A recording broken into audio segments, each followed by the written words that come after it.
Serving fans throughout the Midwest and even more around the world, this is the Show Me Sports Network. The following is an exclusive broadcast property presentation of the Show Me Sports Network and is a high-fidelity, all-digital broadcast. This broadcast is copyright by the Show Me Sports Network for the private use of our audience. Any other use of this broadcast without the Show Me Sports Network's written consent is prohibited.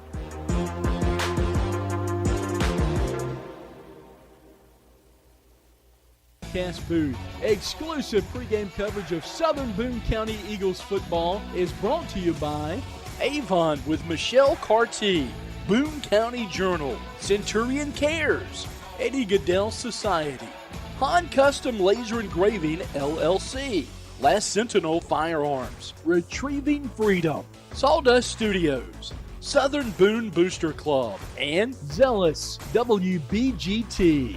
You're listening to exclusive coverage of Southern Boone County Eagles football on the Eagles Radio Network. Now let's go live to the field to the Show Me Sports Network broadcast booth. And a very pleasant good evening, everyone. Blake Gazaway here with you, joined by Mike Freeze, as we are just a little under half an hour away from getting our ball game kicked off as the 3-2 Southern Boone County Eagles hosting the 3-2 Eldon Mustangs. Two teams very familiar with each other, and two programs that are looking for win number 4 on the season tonight. A little extra excitement as it's homecoming night here, so lots of activities. I think really the best thing that Southern Boone can do tonight to celebrate that is get the win, go off and have a good weekend. The win's always good, and just as we talked about all season, this is our district is really kind of an even race right now. We have 4 teams that are 3-2, including both Southern Boone and Eldon. So obviously, when you play head-to-head, those games mean a lot more. And certainly, Southern Boone, the Eagles, do need to take care of this game tonight.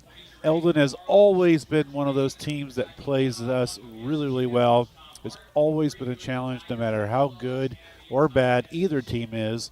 It generally is a pretty good game, a pretty hard-fought game that we face. Well, this is the 16th matchup between the two teams, as Southern Boone leads by an 8-7 margin over those 15 previous played games. And, you know, for tonight, really it's a good position, about the best position, other than getting the win over Booneville would have helped out their cause. But about the best position for Southern Boone to be in, as they really control their destiny. I think if they win tonight, there's a really good possibility we might get to play a home playoff game. If they don't get the win tonight, not only does Eldon spoil homecoming, but they throw kind of a big wrench in the plan here of what postseason might look like. No doubt. This game is very, very important to all the seedings and so forth. With 6 teams in the district, 2 teams will get the first week bye. Southern Boone is certainly in a really good position at this point to take advantage of that. Unfortunately, we do have that head-to-head loss to Booneville, so we do have to find a way to overcome that. But thankfully, the schedule's looking pretty good. We're getting Eldon at a good time. We just picked up a nice, good, solid win against Versailles, where the defense played well, the offense played well, the special teams played well. So it was an all-around good, solid game. And Sterling, tonight, there's word that the starting quarterback, who is very, very important to the Eldon Mustangs, is not playing tonight. He got hurt this week in practice. Eldon is also coming in kind of limping with 2 straight losses, including to an Osage team that had not been playing very well until they played Eldon. So who knows what we're going to get tonight out of Eldon, but generally it's always been a really good effort, and I expect the same thing tonight is a really good effort from them. So certainly got to mind our P's and Q's, got to make sure we don't have any mental errors, and play the game that we know that we can play. And as always, line of scrimmage, got to take care of the line of scrimmage with our big guys. Well, we should see some pretty good battles, too, down in the trenches. As for Southern Boone, of course, we know they've got some big guys down in the trenches, trying to find them on the roster here. Let me turn over the right page. Their center, Darren Crabtree, a 5'9 sophomore, listed at 352 pounds. They also have a right tackle, Jace Robertson, 6'2", 317 pounds. So they've got some 300-pound plus, and their starting line, all but one in the 5, is 200 pounds or more. But, of course, we have Aiden Young, Noah Rice, and Dylan Niles both coming in, or all 3 of them coming in at 225, 230, and then for Noah 330. So there's going to be some big bodies moving down there in the trenches, but it's I think it's going to we know that's a key to the game, but I think it's going to be super important on which way that momentum is going to shift. Right. One thing that I noticed looking at the starters, there seems to be quite a few sophomores that are getting significant starting playing time, and generally that's one of the first things I look at when I look at an offensive line or defensive line is how many sophomores are on there. And if I see a sophomore or two, that generally is not a good sign for that team. So we'll see how things go with that. We've seen a lot of freshmen, including our own freshman, like Mr. Inslee, of course, who's had a phenomenal year on defense. So we're seeing the younger men are contributing more and more as every year goes on. So. Well, we're going to take a quick break here. We'll be back and get the thoughts of head coach and Mark Ross for Southern Boone County as you're listening to exclusive pregame coverage of the Southern Boone County Eagles football squad here on the Show Me Sports Network. In today's world, injury prevention is at the top of everyone's list. However, heat-related occurrences get routinely overlooked. Zealous WBGT puts that front and center. By using cutting-edge formulas and technology, Zealous WBGT streamlines and simplifies obtaining and documenting wet bulb globe temperature readings. With a simple touch of a button, you can check WBGT anywhere in the world, receiving alerts when the WBGT goes over the threshold you select. Join the stress-free way to protect student-athletes, employees, and overall operations from extreme heat by downloading the free Zealous WBGT app today. Save time, save money, save lives with Zealous WBGT.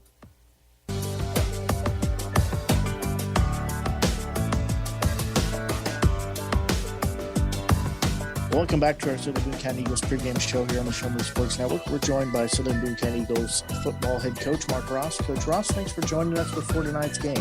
Yeah, you bet. Thanks for having me. Well, last week your squad hit the road for the second game of a two-game road skid, traveling to Versailles to take on the Tigers. Your squad got an impressive 49-7 victory. That was in a Tri-Counties conference matchup. What were your thoughts on the game last week? You know, I thought our kids did a great job of executing the game plan and doing the things that we had talked about and worked on throughout the course of the week. And again, it's always about finding the teaching moments and the situations that happen in game that are sometimes hard to replicate in practice. So we were able to spend a little bit of time on some of those things. But again, at the end of the day, really happy with performance by our kids. Well, despite the 0-4 start, the Tigers were a squad that you definitely couldn't overlook. It was kind of one of those games, you know, we talked about with the guys, you know, they had nothing to lose at that point. So those are the ones that usually sneak up on you a little bit. But I thought our guys did a nice job of being focused and executing the game plan and coming out on top. Well, we kind of talked about it a little bit last week. The Versailles, they've had struggles in the last 3 years. They've only garnered 4 wins over that time frame. But as we talked about in our pregame, and you just kind of mentioned, that makes them very dangerous because they're hungry to get in the win column. Because of that, they don't have anything to lose. They can leave it all on the field. Yeah, absolutely. You know, and Coach Seitz is a great coach, and, you know, I have no doubt that he's going to get things righted there. And for us going into that week, you know, they were running a new offense and a new defense and what they'd previously been doing. And so that always makes you a little bit leery as to how much better can they get from the first week of doing it to the second week. And so it's definitely a game that you don't want to sneak up on you. And, you know, they had some kids out with injury and those sorts of things. So they're definitely going through a rough stretch right here. But I think our kids did everything that we asked of them, and we're able to take care of business. Well, Versailles started the game off with the ball. They were able to drive a little bit, but then through an interception that got your squad on the board first as junior Chase Morris took it 65 yards to the house. It was a great play by Chase and something we've kind of been working on of disguising some coverages, and he executed it absolutely flawlessly there. And those are some of the things that, you know, we talk about in practice. He was able to do it, jump in front of that one, take it all the way to the house. So those are always fun moments. Well, Versailles would answer in their only offensive spark of the day. They had a 2-play drive that capped off with a 73-yard touchdown run. What did you say to the players after the Tigers answered your score right back? We just talked about staying focused just because we got on the board. You know, we didn't want to lose sight of the things that we wanted to accomplish last Friday. And it may have been one of our only misalignments all night long on that touchdown run there. But in the end, they were able to get things corrected and focus back in and answer with a score of our own and get back on track. Well, you're right that your Eagles were able to bounce back and answer just quickly with senior running back Jacob Bowles scoring on a 10-yard touchdown run. That pushed the lead to 14-7 at that point. I thought the O-line did a nice job of executing, open up some running lanes for Jacob, and he did a nice job of getting downhill. And, I think we were 4 or 5 plays on that drive before punching that thing in, so that was nice to see. And at that point, with the 14-7 lead, it really seemed like you guys just hammered down on the gas and never really looked back. I felt like that was a big statement drive for us to respond that quickly, march down the field as quick as we did, and doing it through the run game. I think it took a lot of air out of their sails and allowed us to kind of get in the driver's seat for the rest of the game.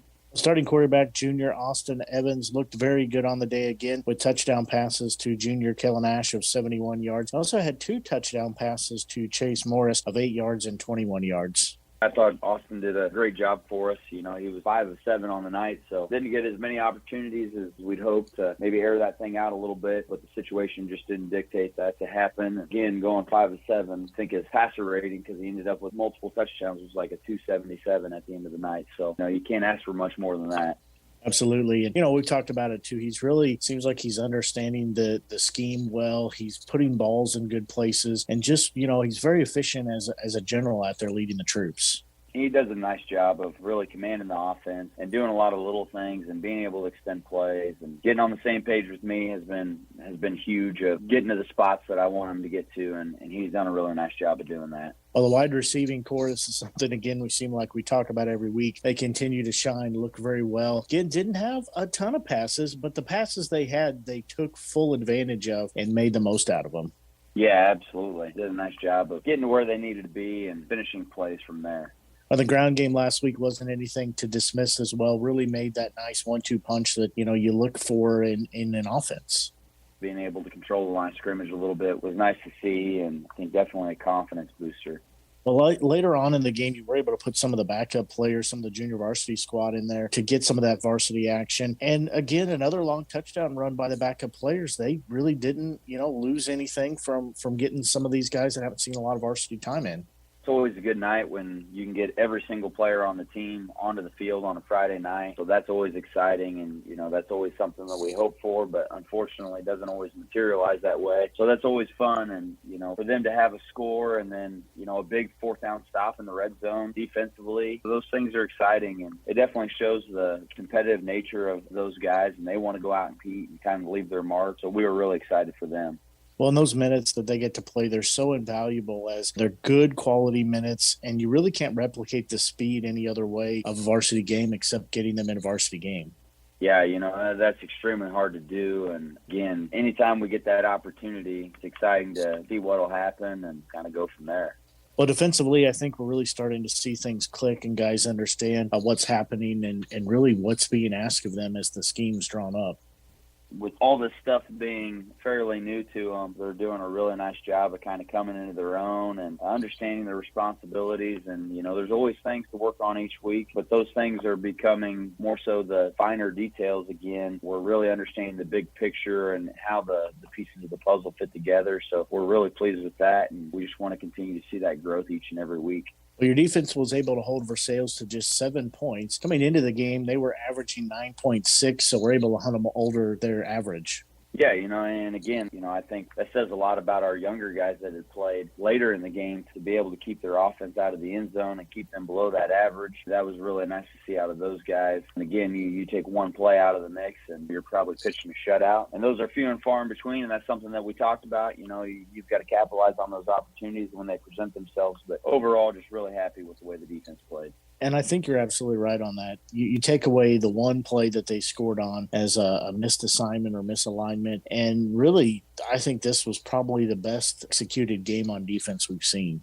Yeah, I think from the top down, from everything from just the communication on the field, I think was really critical all night long, and some of the minor adjustments that we had to make and those sorts of things. So we were just really happy with that.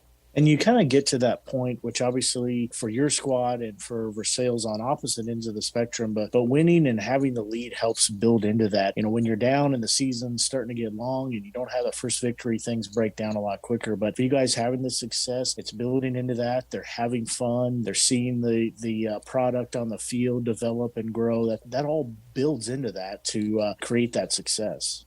Yeah, absolutely. One thing we've been talking about is, I really feel like we're still just scratching the surface of, where we could go to. We're excited about the prospects of it and just continuing to improve each and every week and continue to get a little bit better. Things are going to be really exciting come district time. Well, the district line seemed like for most of the game at most plays, they were on the other side of the trenches, which allowed for some good holes for linebackers to get through, made it, easy work for them to give some pressure. Yeah, absolutely. Finding ways to always get after the quarterback is always important, and that's something that we've got to continue to improve on. Well, really impressed with the play of freshman Hayden Inslee. He garnered an interception on the night, took it 40 yards for a pick six. That's his second of the season. That's something we talked about and had a good laugh about. There's a lot of guys that play, all 4 years of high school football and don't have that many, and he's got that many in 5 games of his freshman year, and so we're obviously really excited for the success that he's seeing, and I think that's just a byproduct of the work that he's put in and putting himself in that position to be able to go make those plays. Well, the defense ended the day with 3 interceptions. I think by any measure of success that you use, any standard, that's a good day in my book. Yeah, absolutely. Anytime you can swing the turnover margin that far in your favor is huge for your team. Well, tonight your Eagles return home and play in front of a home crowd as they host the Eldon Mustangs. Tonight's game, a Class 3 District 5, as well as a Tri-County Conference matchup. Eldon sits at 3-2 on the season. They have wins over Fulton, Owensville, and Versailles. Their 2 losses coming at the hands of Osage and last week at Hallsville. This week, though, it's also homecoming week, and that creates a little bit different electric buzz in the air. Is that something that you guys have talked about with the players, that, yes, it's a week to be excited. There's lots of activities going on, lots of things, but don't forget that you have a job to do? Yeah, that's something that we pretty much touched on every day of practice this week. Homecoming really doesn't exist without the football game, and that's kind of the main reason that everything is going on is for the football game, and just to stay focused on what's important in that moment and be as prepared as we can be for the game. And especially for some of the guys that maybe don't have a lot of that experience, really have to say you put that aside for several hours, and then you can go back and celebrate, because homecoming is just that much sweeter when you get the win, too. I've been on the other side of those things, too, and it's not much fun when you lose for homecoming. And we definitely want them to experience the win, and I think that they'll do a nice job of being focused on what they need to do in order to walk away with a win and do as much as they can. Well, the game tonight also puts us on the downhill side of the season, which doesn't seem possible, but we're already there. With district standings, as we expected, really just the big logjam right in the middle of the standings. Southern Boone sitting in third, with the top 3 teams all having a record of 3-2. Have you guys started talking about these next few games, how really, they start to get important? Not that every game's not important, but, if you win, there's a high probability that you guys may be hosting a home district game. That was something that we talked about this week, and we're focused on Eldon, of course, but again, has huge implications on not only districts, but also conference as things currently stand. And so we've got to continue to take it one game at a time, and we're going to hope to be able to do some of those things and host at the end of the season, getting into district play and put ourselves in a good position to make a district run. We've got to take care of business right now in the moment. So I think that's something that the guys are focused on. And again, just one game at a time, one play at a time, and do what we can to put ourselves in the best position when it's all said and done. Well, Mexico sits in the district in 4th with a record of 2-3, which you guys beat them a few weeks back. And then Eldon sits in 5th. So a win tonight very well could give you that, little extra advantage. Having that in Fulton, obviously sitting 6th with a winless record. They're having a little bit of a rough go, but, you don't want to put that extra pressure on, but certainly, the guys are in the driver's seat for what it may look like. And I think at the end of the day, that's really all you ask, is that you control your destiny, you do the things you need to do, and everything else works out. Yeah, absolutely. It's got to be that focus of, one game at a time, because a lot of things can happen over the course of a season, and injuries happen, and, knock on wood, hopefully nothing for us, but there's a lot of different ways that things can shake out here. You get into the last half of the season, start working towards district play. Well, leading into the game tonight, how has practice gone this week? We had a great week of practice this week. The guys have been really focused, and, we were kind of talking off air about the cooler weather, and so that certainly helps. And so I think they've been really focused on what they need to do, and at the same time, enjoying festivities and homecoming and all those things.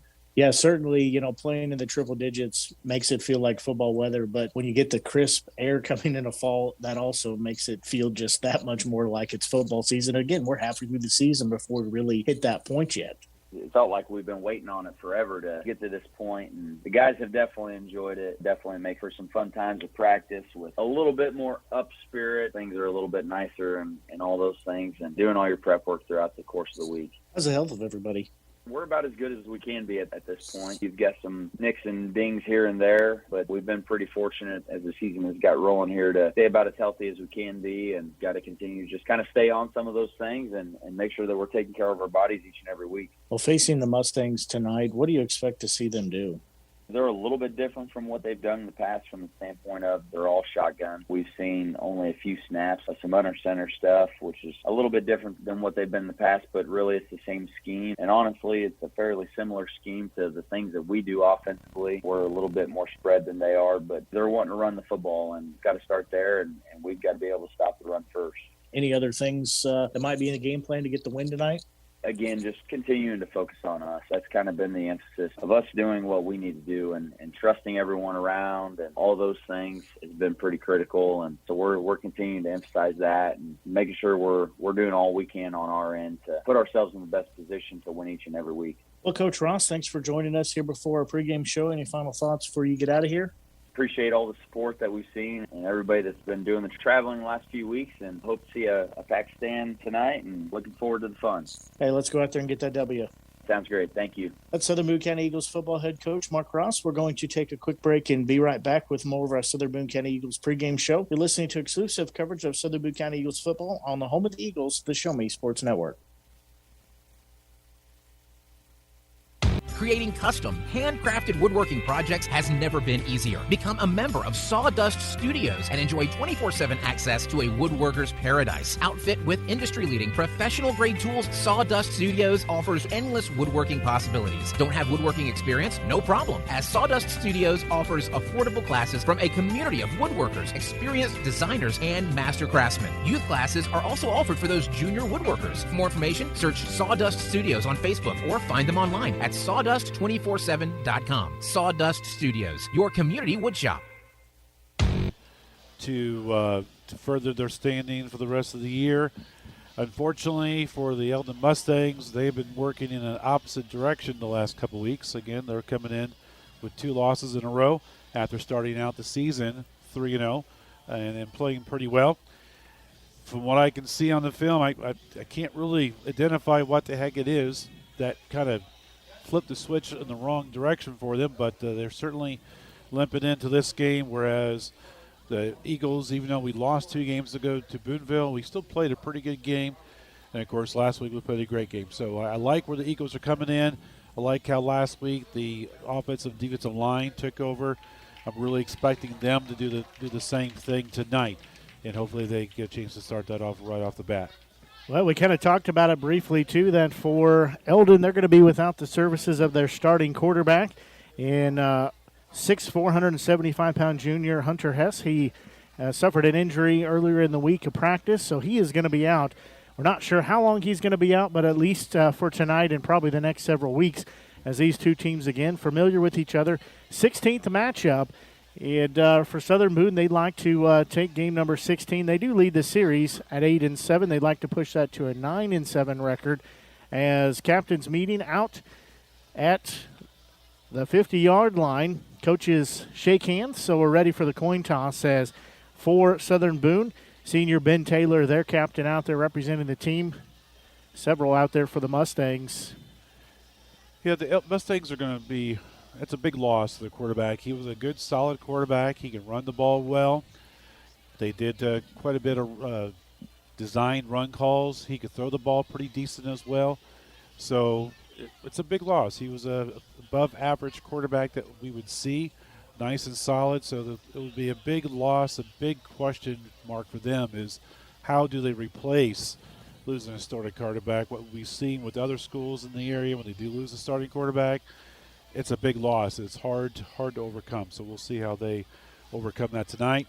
I kind of expect Coach Garris on defense to maybe put some pressure on a little bit more than what he usually does. Last week, the defensive line and the linebackers played so well getting pressure to their quarterback. So kind of expect the same sort of thing tonight. Yeah, I absolutely agree on that, though. From what we've seen, we think Their starter will be Evan Beanland, the 6 foot, 153-pound sophomore. He was throwing quite well, and in warm-ups and pregame, he looked very good. But he's just a sophomore, and for their junior quarterback, again, who we won't see, he's played a couple of years now, so he has just that little bit more experience, a little bit more time back there. But we'll probably see a lot of shotgun tonight. It's going to be very similar how they match up with what Southern Boone runs. It'll be very similar for Eldon as well. Like Coach Ross said in the pregame interview, the Eldon's kind of running a different offense than what they're used to. We used to, for many years, saw them running wing, power, offense, run the ball 75, 85% of the time. Now they're in a shotgun formation most of the time, and they still run the ball quite a bit, but they're a little more balanced than what we have seen from them over the past couple of years. Well, I think tonight also the matchup is going to be which uniform is the hardest to see from the press box, as both of them are going to be a challenge as the night goes on, but we'll get it figured out. As coin toss was won by Eldon, they have deferred, so Southern Boone will get the football to start with, as Morris back to receive the kick. Also back there, I believe here on the near side, is that Bishop?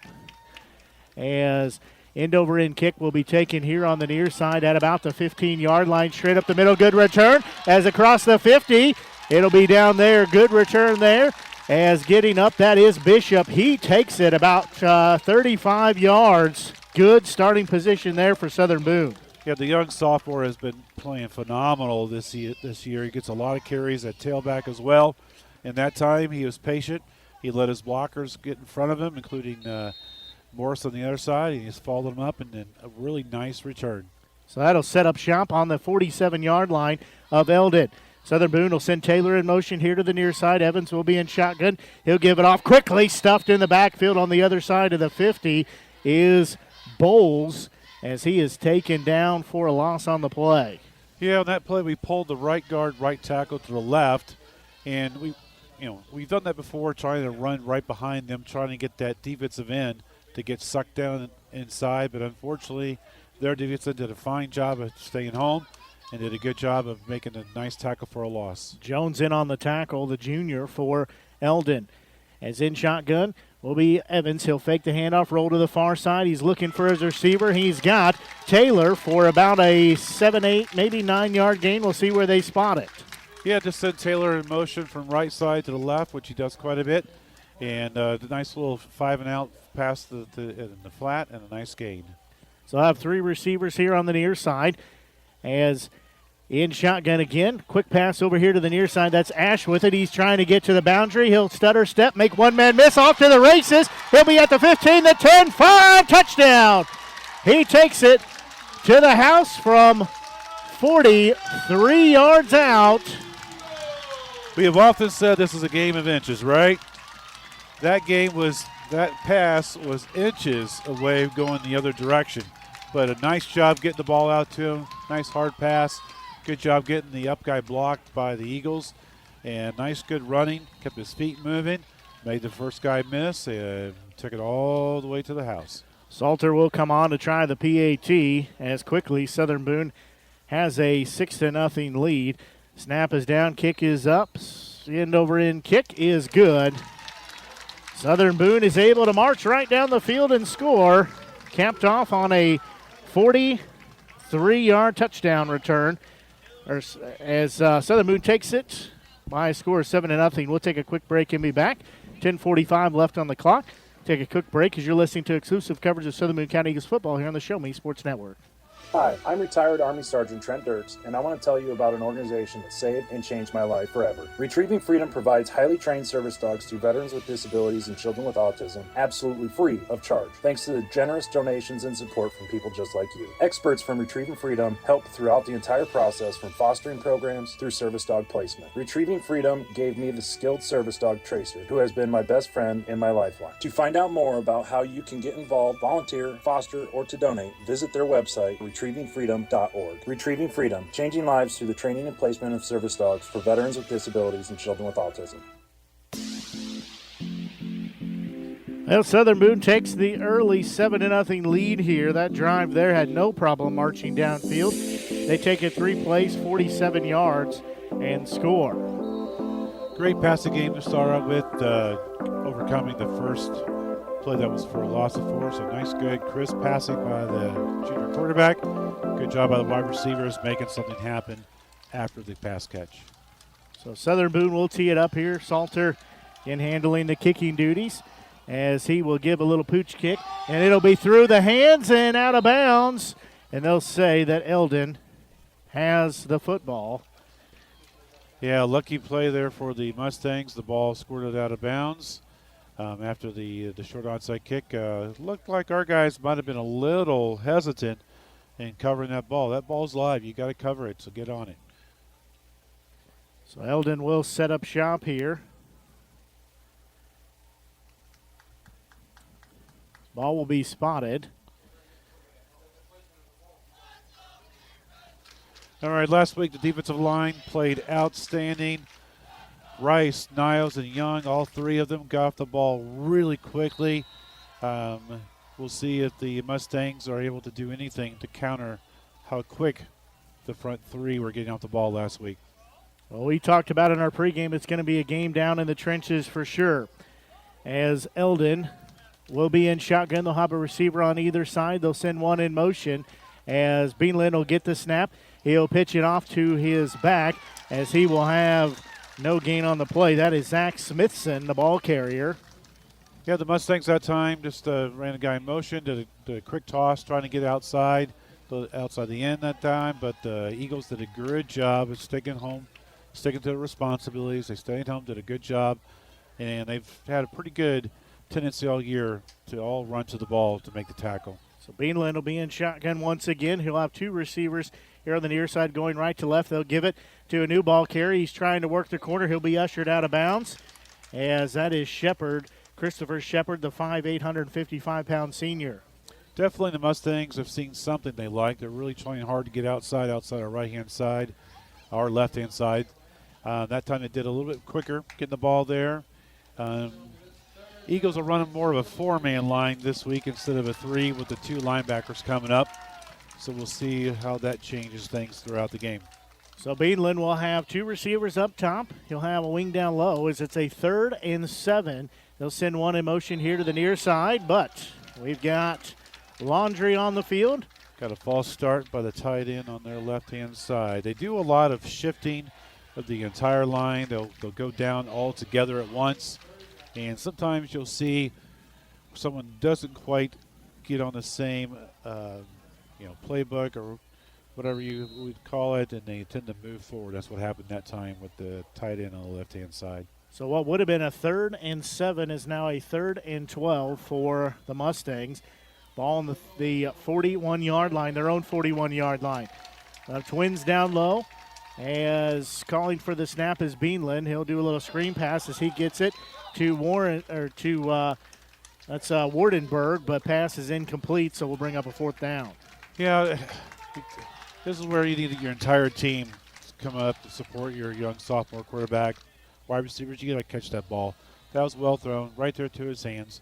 But that time the receiver was looking to see what they could do after the catch instead of getting that ball caught first. So nice, good play. Eagles did have it well covered. I think they would have been making them punt one way or the other. So it is punt formation for Eldon as Morris as well as Bishop back to receive the punt. Nice punt is going to go down at the 30-yard line, take a Mustangs bounce as it'll be down inside the 25, but flags on the play. Might have a personal foul penalty there. Well, we got 2 flags, one back at the line of scrimmage and one downfield. At the one downfield looks like an Eagles was a little bit too aggressive on his block. I did not see the one at the line of scrimmage, what it was.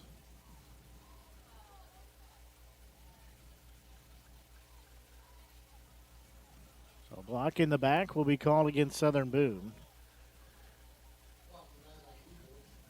All right, so they only called one play, or one foul.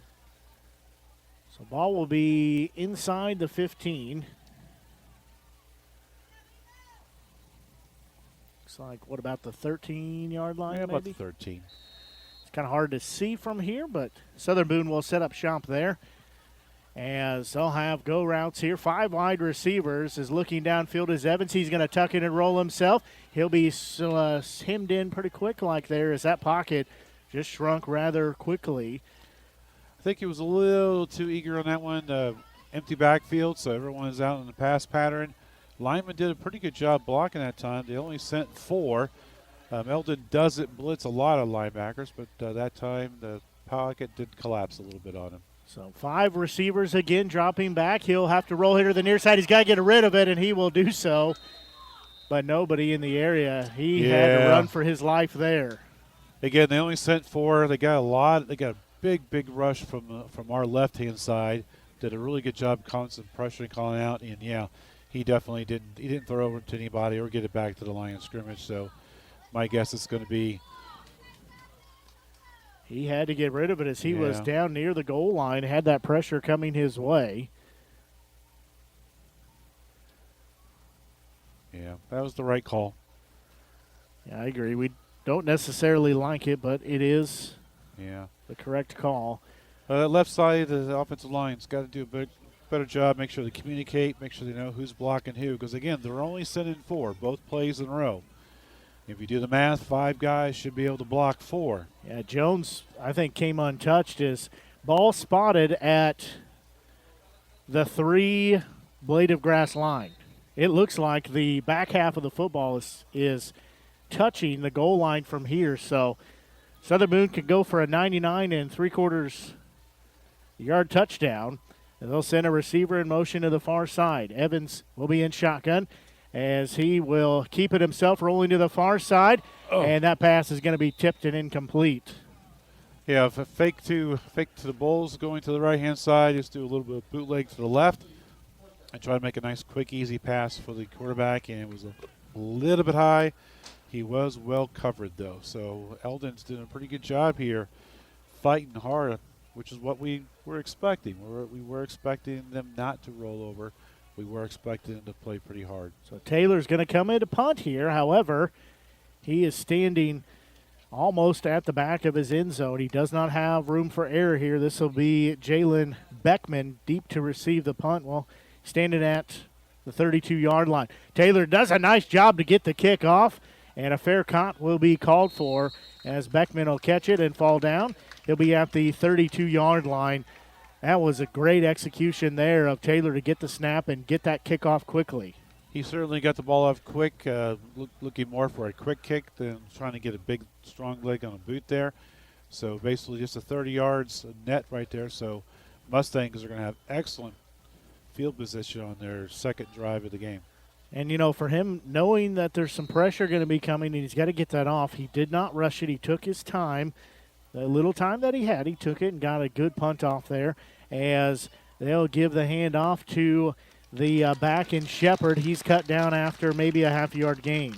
Yeah, just kind of a quick dive, veered to the right that side that time, and good job by the linebackers. That was Teller coming in there. Yep, Teller coming in to help make a tackle. Did a good job making a tackle for no loss. So good job by the line taking up their space, and excellent job by the linebackers scraping and filling those holes. Yeah, I thought he got a half-yard gain, but they actually say no gain. So 2nd and 10, 2 receivers down low, empty up top, as they'll give the handoff to actually try the reverse there, some trickeration, and the defense is not fooled as they lose 4.5, 5 yards on the play. The entire defensive line scrimmage was in their backfield as soon as the ball got snapped. And it was a reverse. It took some time for it to develop, and by the time they get the ball handed off to the person they wanted to, we were all over it. Taylor did a good job getting in there as well.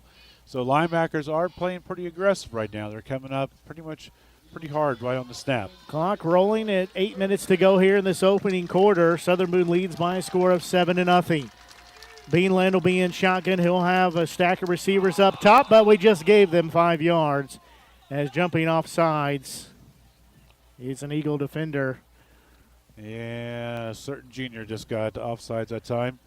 So Mustangs were fairly smart. I bet after the game he's going to get a stern talking to from his father. His mother will definitely give him a good staring, I hope at. But anyway, got to watch that ball. Mustangs are doing a little bit better job than last week with the Tigers.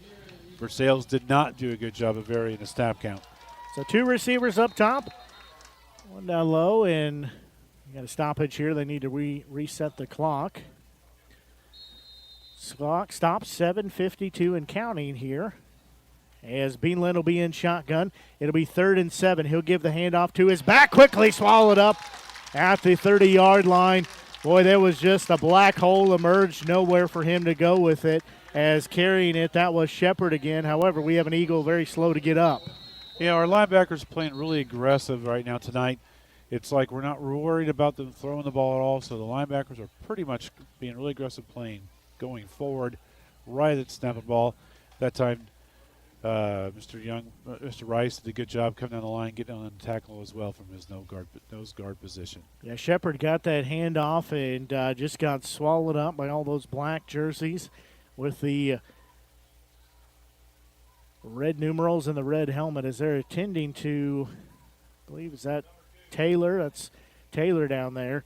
So he is on his knees but bent over, doubled over in pain, and you got to think maybe, I don't want to speculate, but judging by his, I'm going to do it anyways, judging by his. Don't need to stop now, right? Right, I've already committed. Judging by his posture, I think he maybe got the wind knocked out of him or maybe got hit in the groin, something like that, because he's definitely in some pain. That's what he's had to get personal there, didn't you? Yes. I think we all know what you mean. So he's going to come off and catch his breath here, but he did walk off under his own power. They're attending to him here on the sidelines, but we'll bring up a 4th and we'll say a long 8 as ball at the 30-yard line. The defense being called upon here to get the ball back as Eldon will go for it here on 4th down.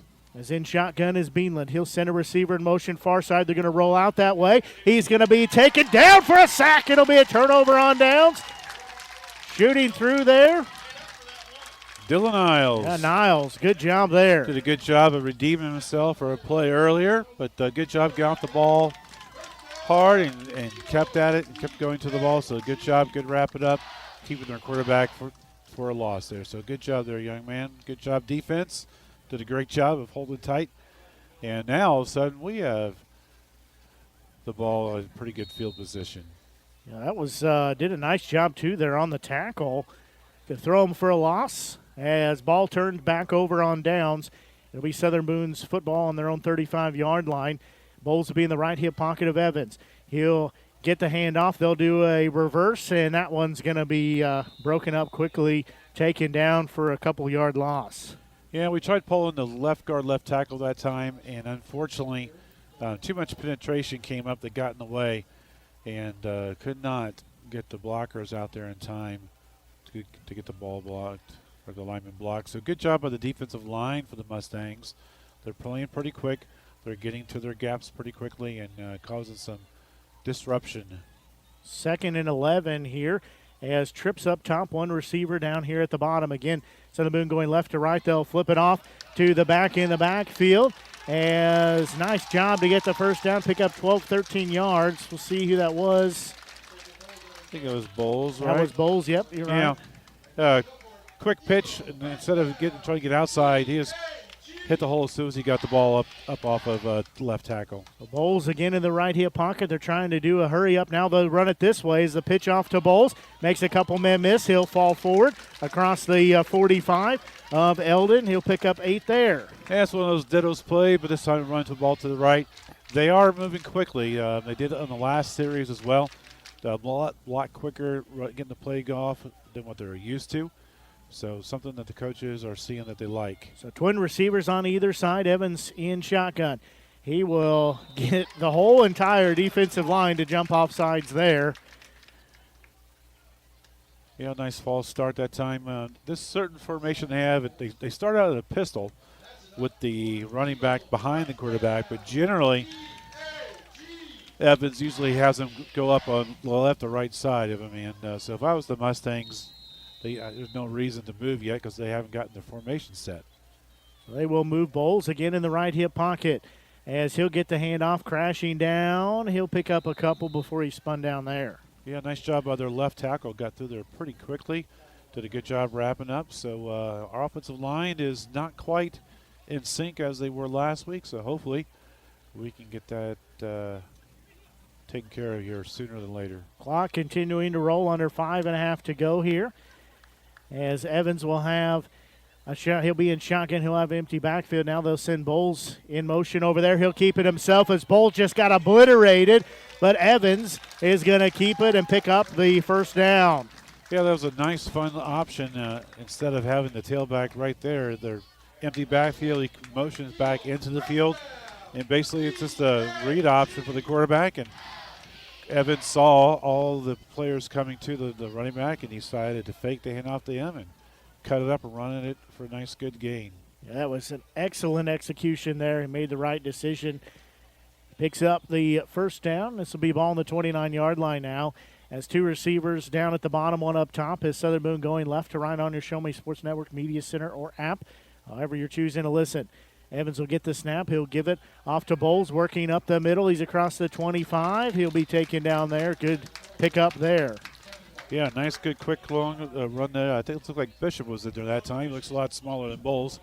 But this a quick dive right up the middle, right between guard and center time. He did a really good job that time on the offensive line, making some nice big holes. So I think that was actually Bishop there on the carry. So correct myself. We said it's the hard jerseys to see bowl here. They'll give it off to fake it to Bishop. Keeping it here is Evans. He will be across the 20. He picks up enough for the first down. They'll move the chains. Yeah, just basically faking the counter to the left. The quarterback keeps it, going the opposite side to the right, and did a pretty good job of getting falling forward. Still pretty impressed with these Mustangs. They're doing a pretty good job. They're fighting off the blocks hard and doing a pretty good job getting to the tackles. So we'll have 5 wide receivers again. Ball will be at the 19-yard line. Evans will drop back looking far side. He's going to pump fake, now roll this way as he will throw it at the feet of everybody. Incomplete pass. Did a good job that time in getting rid of the ball. They only sent the 3 people rushing the passer that time, so they 8 back covering the 4 or the 5 that are out on pass routes. So good job by the Mustangs that time. Got a little bit of pressure to the end. And good job by Evans that time to just throw the ball away, making sure he knew where he was and where he needed to throw the ball to. So good decision there of taking the no gain instead of a loss. V.J. Jones, the junior, again giving pressure. Same formation, empty backfield. He's looking far side. He will get his receiver after a 5-yard gain. Morris will make some moves. He'll be ushered into the end zone for the touchdown as he takes it from 19 yards out. Yeah, that time instead of waiting for a long pass pattern to develop, just threw it quick. A little quick out to Morris on the left flat. He did a good job of bringing it back into the middle of the field, picking up some blockers, out running the angles on some defensive players who were getting out of position. So nice quick play. Nice job by the young man getting into the end zone. So Salter will come on to try the PAT here as Southern Boone leads at a score of 13-0. Snap is a little high, but places down. Kick is up, and kick is good. And with 3:46 left to go here in this first quarter, Southern Boone leads by a score of 14-0. As we will take a quick break and be back as you're listening to exclusive coverage of Southern Boone County Eagles football here on the Show Me Sports Network. At Southern Boone School District, our educators do more than just teach. Lives are being shaped for the future before they even enter a classroom. For students to succeed, it takes an entire district-wide team. Our students need you. Join Southern Boone School District's team today, now offering competitive salaries and benefits for all positions. Visit ashland.k12.mo.us and click on the Employment tab.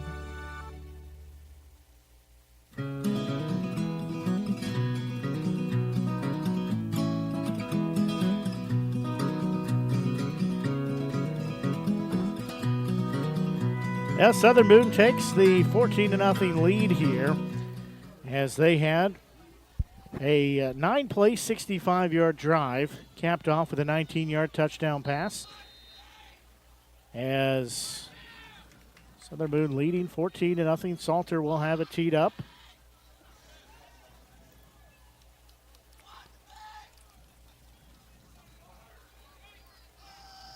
Salter will approach the football.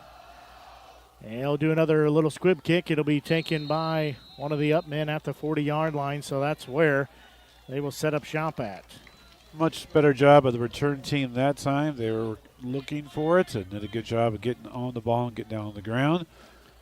So good job by them. So defense has got to step up again to stop the Mustangs with good field position. Yeah, it didn't seem like they were maybe as surprised on that one as they were the previous kick. Beanland will be in shotgun. He'll have two receivers here on the near side. He'll get the shotgun snap. He'll hand it off to his back in Shepard, trying to work to the far side again all night long. Nothing's been working over on that side. Again, our linebackers are really playing hard and fast and playing forward. So not only do we have our 3 down linemen that are getting off the ball well, but all 4 linebackers coming up. So we'll be interested to see if the Mustangs are able to do anything to try to slow those linebackers down. So that's another thrown for loss there to bring up a 2nd and 12. Clock rolling, 3:15 and counting here in this opening quarter. Beanland will have, again, twin receivers down low. He'll fake the handoff, trying to roll to the far side, and just overthrew everybody, which is good because he had a receiver wide open who probably would have taken that to the house. Yeah, there it was that time. So their coaches, they're not dumb. They understand what's going on. They understand that the linebackers are being very aggressive. They're coming up on the snap count that time. This is sort of a short fake and a nice quick throw to a tight end over the middle. But as you would expect to see with the sophomore, it was a little bit off. But nice play call by the Mustangs, trying to get the Eagle linebackers to slow down a little bit. Yeah, he just kind of split both receivers in that area. And shotgun snap, fake the handoff, rolling to the far side, has some pressure. Again, that ball batted around, couldn't come down in the hands of his receiver. It'll be incomplete pass, 4th down. Yeah, play action with a rollout to the right, trying to get the young quarterback some space. And that time, he threw the ball. It appeared to be a lot behind the receiver who was open, who had a chance to do something if he would have gotten the ball better to them. But, again, when you have a sophomore quarterback without a lot of playtime experience at the varsity level, you kind of expect that, so the defense tries to put some pressure on them. Clock stopped, 2:59 left here in this first quarter as Morris and Bishop will be back to receive the punt. Side winding kick, it's going to be short as it will take a bounce. Tank and Eldon bounce inside the 35. It'll be downed right about the 33-yard line, so that's where Southern Boone will set up shop. So far they haven't really had, other than that one drive that they stalled out at the 3-blade of grass line, they really haven't had any problem moving the ball up the field. That's correct. So did a pretty good job. Good job mixing up the pass and the run. Good job going inside and outside. I really liked earlier getting the ball out to the flat to our great wide receivers and see what happens. The Mustangs have been doing a pretty good job with pass rush. We're just sending 3 to 4 people.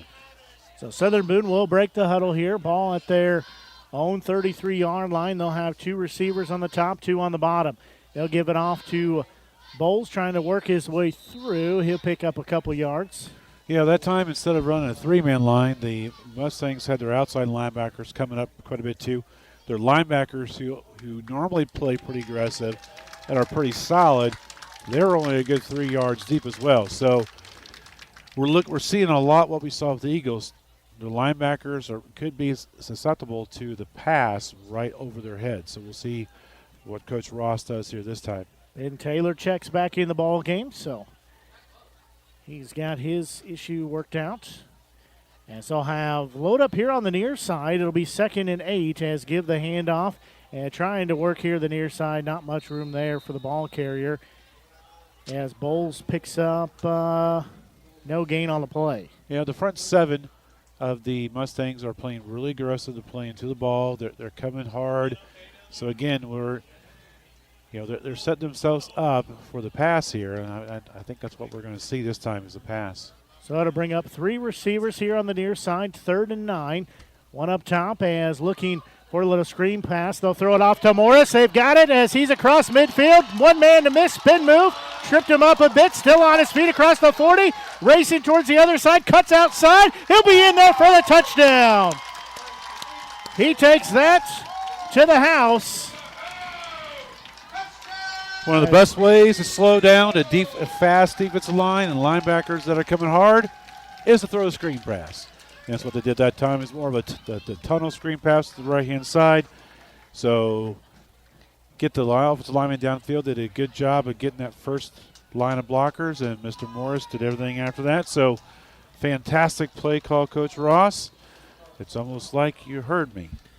That goes as a 66-yard touchdown. Connection there as Salter on to try the PAT. Snap is down. Kick is up.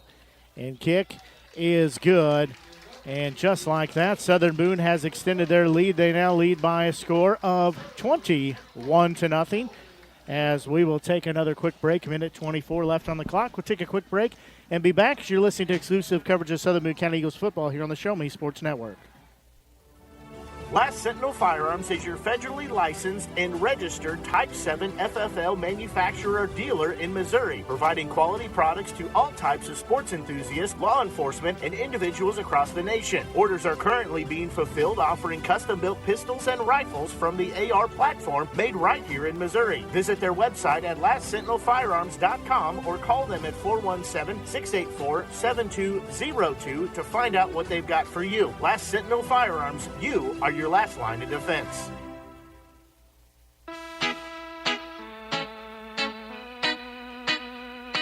Well, Southern Boone extends their lead to 21 now as they lead 21-0.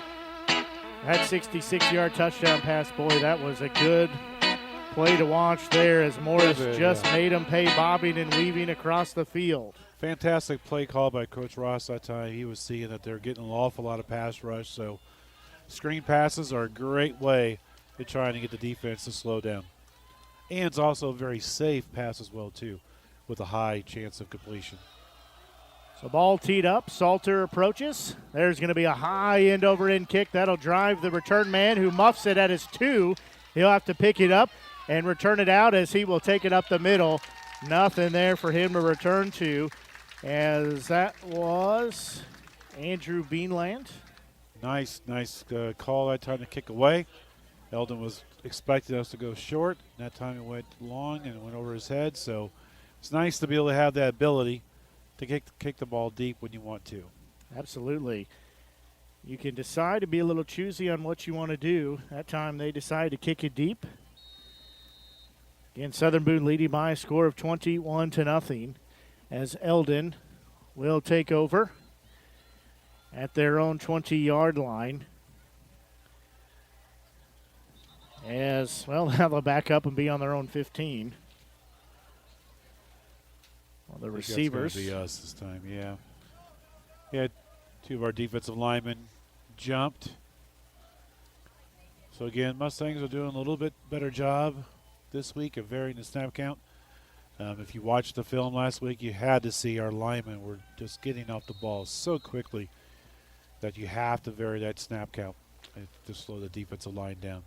So that'll bring up a 1st and 5 now for Eldon. They'll have twin receivers down low, again working right to left on your Show Me Sports Network Media Center or app. Handoff to Shepard, the senior. He'll have a short gain, maybe a yard and a half.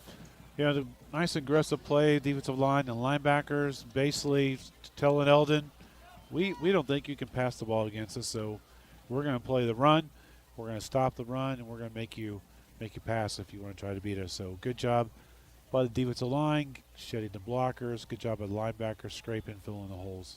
So to bring up a 2nd and 4 here. Clock under 45 seconds to go here in this first quarter. Defense shifts over as they're going to try to do the end around on the jet sweep, but the defense sniffs it out. Couple yard loss on the play. Yeah, well covered. Just like you said, jet sweep. Hand the ball off to the man in motion, going from right to left. And Eagles were all over at that time, causing a nice loss of a 2. Ball will be back on the 25-yard line. Again, 15 seconds on the clock, continuing to wind down. As I believe Eldon is going to be content to let it run down. Does look like that is what they are going to do. And they will let it run down. So after the first quarter of action, Southern Boone 21, Eldon Mustangs 0. We'll take a quick break and be back as you're listening to exclusive coverage of Southern Boone County Eagles football here on the Show Me Sports Network. Since 2018, Han Custom Laser Engraving LLC has been specializing in all things custom, using large format, high-powered lasers. With some of the most advanced technologies on the market, anything can become a canvas. This state-of-the-art system makes quick work of custom engraving on cups, glass, tile, wood, acrylic, metal, headstones with endless possibilities. They also offer custom one-of-a-kind signs that are sure to make your design stand out. Find them on Facebook at Han Custom Laser Engraving or call 573-489-8732 to find out more. Han Custom Laser Engraving LLC, a veteran-owned business. We need you. We need you. We need you. We need you, now more than ever. The Southern Boone School District is hiring part-time bus drivers for route athletics and activities with no experience necessary. Our drivers enjoy flexible work hours, paid on-site CDL training, and paid time off, all while helping our community. The position offers competitive pay. Go visit sbschools.us/employment. We need you.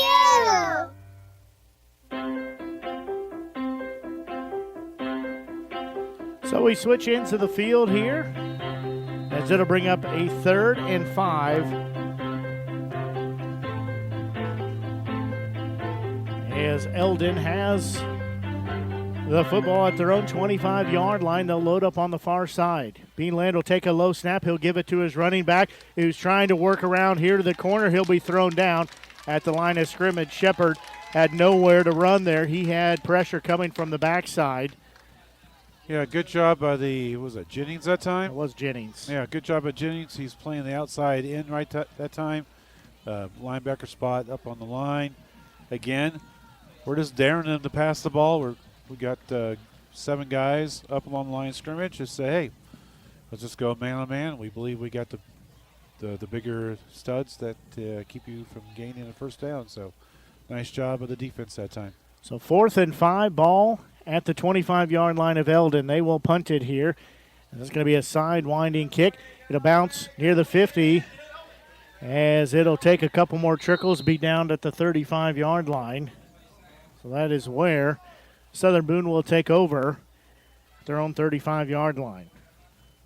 Yeah, pretty good punt after all. It did hit the kicking team a little earlier, so a good job by the referees that time to pick up on that. So great field position at the 41-yard line. So like to see how we do here. I would kind of expect another pass again just to kind of see how aggressive their defense is going to play against our run.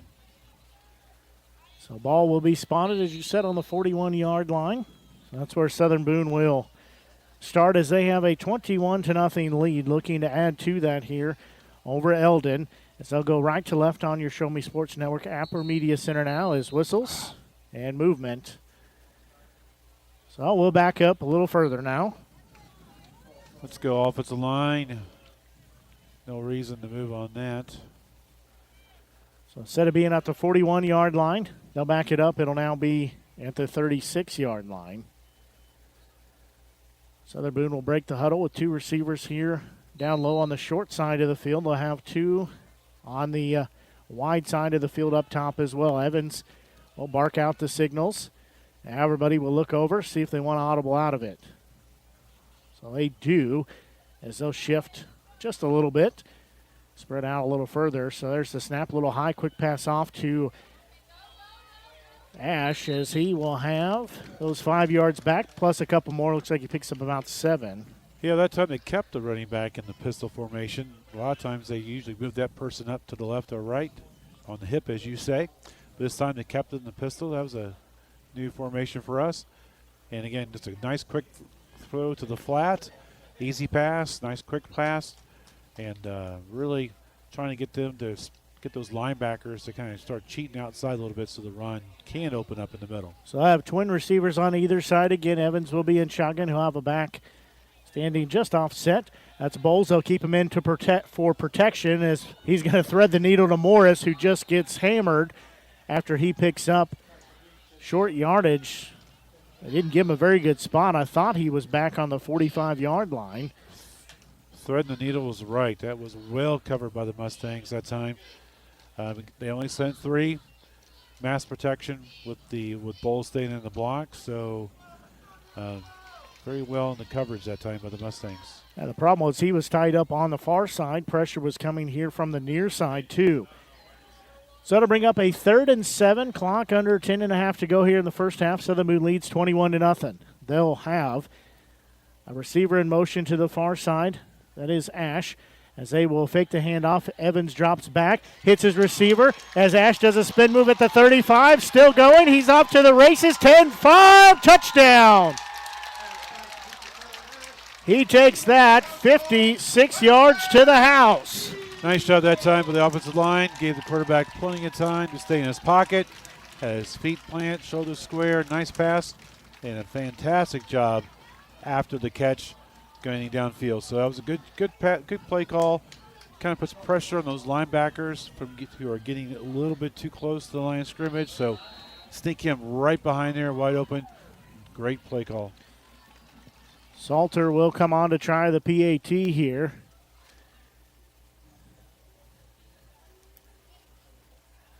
And snap will be down. Kick is up, and kick is good. And Southern Boone takes a 28-0 lead as they take that 56 yards to the house. And the PAT good by Salter. We'll take a quick break and be back as you're listening to exclusive coverage of Southern Boone County Eagles football here on the Show Me Sports Network. The following public service announcement is brought to you by the Eddie Goodell Society, Jefferson City Chapter 10, doing little things to make a big difference. Want to make a big difference in your community? Be kind to others, drive safely, and put litter in its proper place. Join us in celebrating Eddie Goodell's historic Major League appearance as a member of the St. Louis Browns by doing something nice for someone today. Take a walk, Eddie!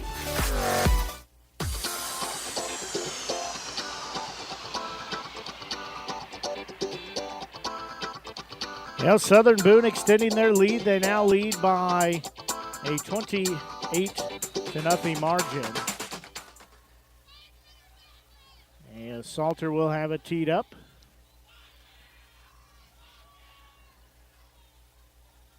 He's taking his time here. Clock stopped at 10:04 here in the second quarter. He'll approach the ball. He'll kick a high sidewinding kick. Will be taken at about the 15 as the return man trying to work to the far side. Now he'll stutter step, cut back outside. There is a flag down as he'll be out near midfield. We'll check to see what this flag is. Probably a block in the back, and the sad thing about it was holding. The return man was long past that spot. So very fortunate for us. Too bad for the Mustangs. They had a good return that time. That's one that they'll watch in film study and say, what were you thinking? Why did you do that? Yep. The ball was already 10 yards past you. Yeah, it's one thing, if it's in the neighborhood, but he was long gone, already making his next 3 moves. Okay, so we'll see what happens here. See if Coach Garris is still going to have the aggressive play by the linebackers still. Right now, they're doing a really good job daring the Mustangs to pass the ball. So ball will be spotted at the 18-yard line. As Eldon will be working here on the near side, trying to make something positive. Pile still moving as ball carrier pushing the pile still. Yeah, nice hard run that time. And that time we were sending the middle linebacker on the right-hand side was coming up on the right. Nice fortunate play called by the Mustangs there. Hand the ball going to the left, and they did a good job that time. Good hard running. Good job moving up pile at least 5-7 yards. So yeah, that was nice Andrew Beanland, the ball carrier there, so he's getting some time here. As first down of the game for Eldon comes with under 10 to go. 9:51 on the clock. As Beanland will get the snap, he'll give it to his back. Nice job to pick up right about 10 yards before he's tackled. It's a good blocking by the Mustang offensive line. This is what I'm used to seeing from a Mustang team. They generally have one of the best lineman groups in the area. So far tonight, haven't been up to the task, but good job the last couple plays there. Good job getting the holes. The linebackers are starting to play a little bit back for the Eagles, so it's like we're expecting them to do some sort of passing possibly. So we'll bring up a new set of downs here. Ball at the 44-yard line, 9:22 left to go here in this first half. 28-0 Southern Boone lead. As they'll give it off to Beanland. Noah Rice has got him pancaked in the backfield. There's going to be a flag coming in as Rice almost had Beanland dead to the right. Tried to sneak out, but kept that big paw on the jersey. It looks like they're going to call him for some face masks, too. Good job, Noah, getting off the ball, the line of scrimmage. He's been playing quick for the last couple weeks. Again, he was quick again. Got off his block, caused lots of havoc, but looks like that time they got him for some face mask as well. So that'll put the ball on the other side of midfield. See where they stop there. So the ball will be on the 43-yard line. Again, homecoming activities here for Southern Boone. They're trying to win homecoming, not let the Mustangs spoil it so far. Southern Boone leading 28-0. Ooh. Now we just gave them a free 5 yards, maybe. I think their guard moved at the same time. You're So right. when it's a tie, the offense usually gets it. It was pretty close. All But right, you're right. They give it on the offensive side, so now it'll be 1st and 15 ball at the 48-yard line. But still, that could have easily been our third offsides with defensive line, so they got to be watching that ball a little bit better job. A little better job watching the ball. Just 3 penalties last week for Southern Boone, 6 so far here tonight. As Beanland will be in shotgun, as they'll run it up the middle, trying to work outside. That's the other Beanland, and he'll be across the 40. He'll pick up decent yardage there. He'll bring up a 2nd and 7. Yeah, the offensive line did a nice job. The right-hand side blocked down. They pulled the guard or a tackle from the left-hand side. He did a good job getting up in the hole, kicking the end out. And running back, Mr. Beanland, did a good job of getting upfield. So nice run by the Mustang. They're not going away yet. So ball on the 40-yard line. Clock rolling, 8:10 left to go here in this first half. It's been all Southern Boone so far. Beanland in shotgun as he'll give it to the other Beanland. He's across the first wave, dodging and spinning. He's across the 20. He'll be upended down in the 15 or thereabouts. Yeah, but Gable blitzed the middle linebacker on the left-hand side, and they hand the ball off to their left and just basically did a really good job of running the ball where we weren't. So nice job by the Mustangs. Again, it's always good to see young men not give up, still fighting hard, and the Mustangs are doing that right now. Andrew Beanland, the 5'10", 151-pound sophomore, as he will get the handoff again. This time not much for him to go. One of his linemen trying to use his backside to push the pile there, but not to much avail. Yeah, that time they tried to pull their right guard, right tackle to the left, and our defensive line did a fantastic job of disrupting that. I believe Mr. Young was the first one that got to the ball. So that'll bring up a 2nd and 10. Again, ball spotted on the 15-yard line. So Eldon is in the red zone. They'll have 2 receivers far side. I have a wing here on the near side, 1 back. Left hip pocket of Beanland. As they're going to throw a fade route to the corner, we're going to have pass interference as pass was not caught. But there is a flag, quick flag there. That was a prayer that was thrown up and might have been answered. It was a jump ball there. I thought they could have called offensive maybe if they wanted to, but that's kind of what I was waiting to see which way way it was going to go. Their offensive guy made a little push, but yeah, that was kind of a jump ball. Wasn't but hey, it's a positive play for the Mustangs. So that will put them knocking on the goal here as they're further in the red zone. Ball spotted at It's a 7-yard line. 6:57 left to go here in this first half. So it's going to bring up 2nd and short here. As ball is on the ground, quarterback's going to have to eat it. He is hammered at the 15-yard line. There was a Southern Boone County missile coming through there. I don't know if that was Taylor. I don't think I'm going to give it to Taylor. I think Young was in there as well. But, yeah, bad snap. Whenever you have a bad snap, the ball gets on the ground. It's like a lifetime back there. So good job by the defensive line and the linebackers who are coming hard. So ball will be on the 11-yard line as they lose a big chunky yardage there. So that'll bring up 3rd. Down here is this might be a busted play. That was a reverse. Nope, they do the reverse.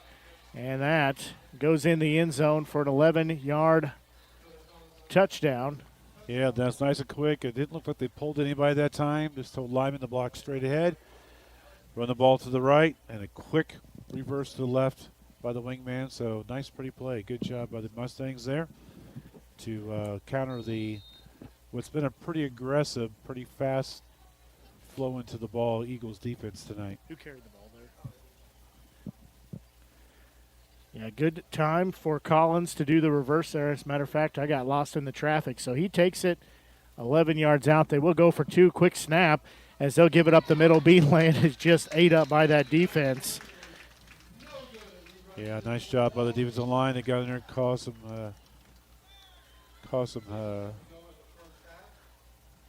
nice job.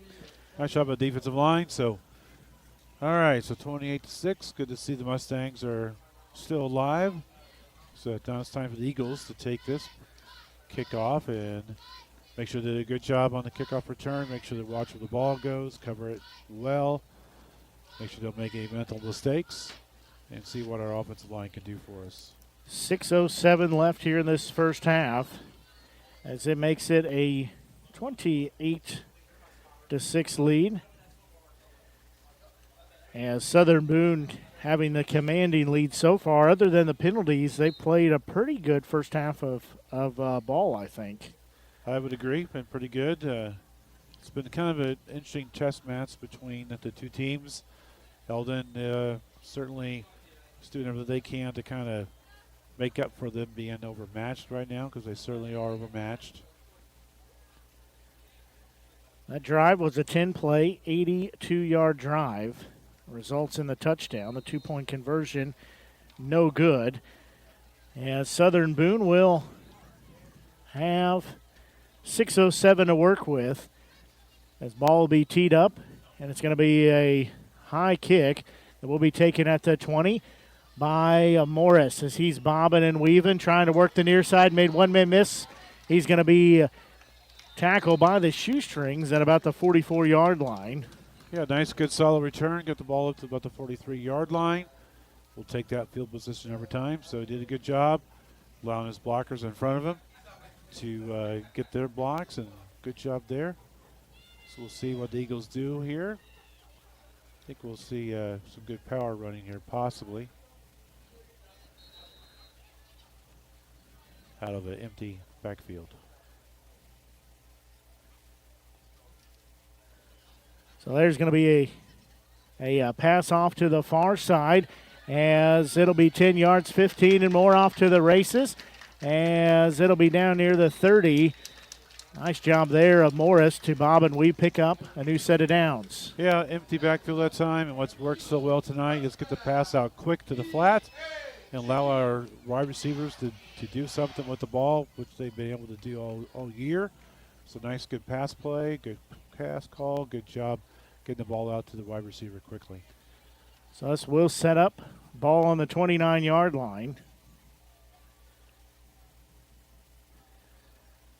As in shotgun will be Evans. He'll get the snap. They'll fake the end around. He has some pressure. He's going to have to roll to the far side and get rid of it. He will do so as he airmails that out of bounds, but he had to get rid of that in a hurry.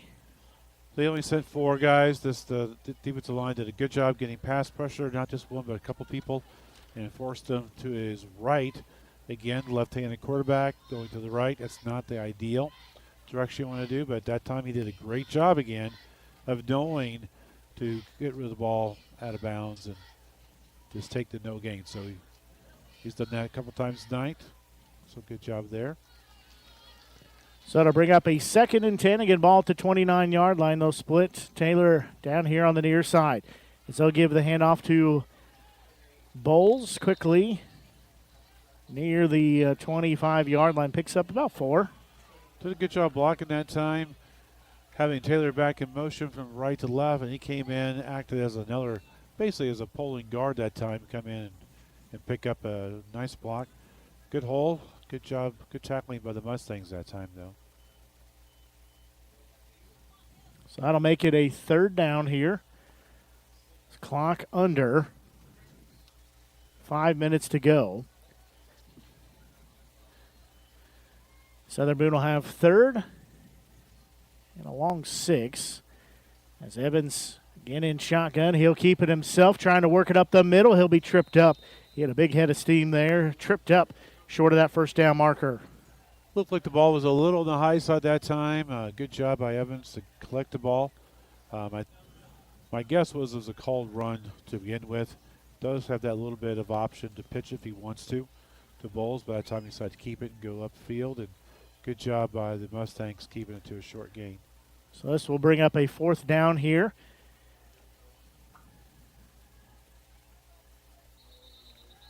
False start. False start. Yeah. So that hurts our cause just a little bit. All right, offensive line. Now's not a good time to be letting up. So we'll bring up, pardon me, a 4th and 9. They will wind the clock. It's under 4 to go now. 4th and 9. Evans in shotgun has 2 receivers near side, 2 on the far side rather, dropping back. They're going to go for it here. He's looking towards the end zone. He's going to throw it up, trying to get the jump ball. It's over his head and incomplete.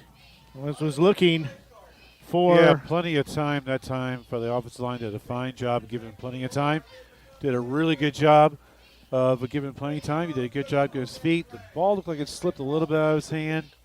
Well covered by the Mustangs. I know here's some people calling for a pass interference, but he did the perfect job there. If anything, it could have been a little bit of a push by the offense, a little bit. So it's a good job by the Mustang defense.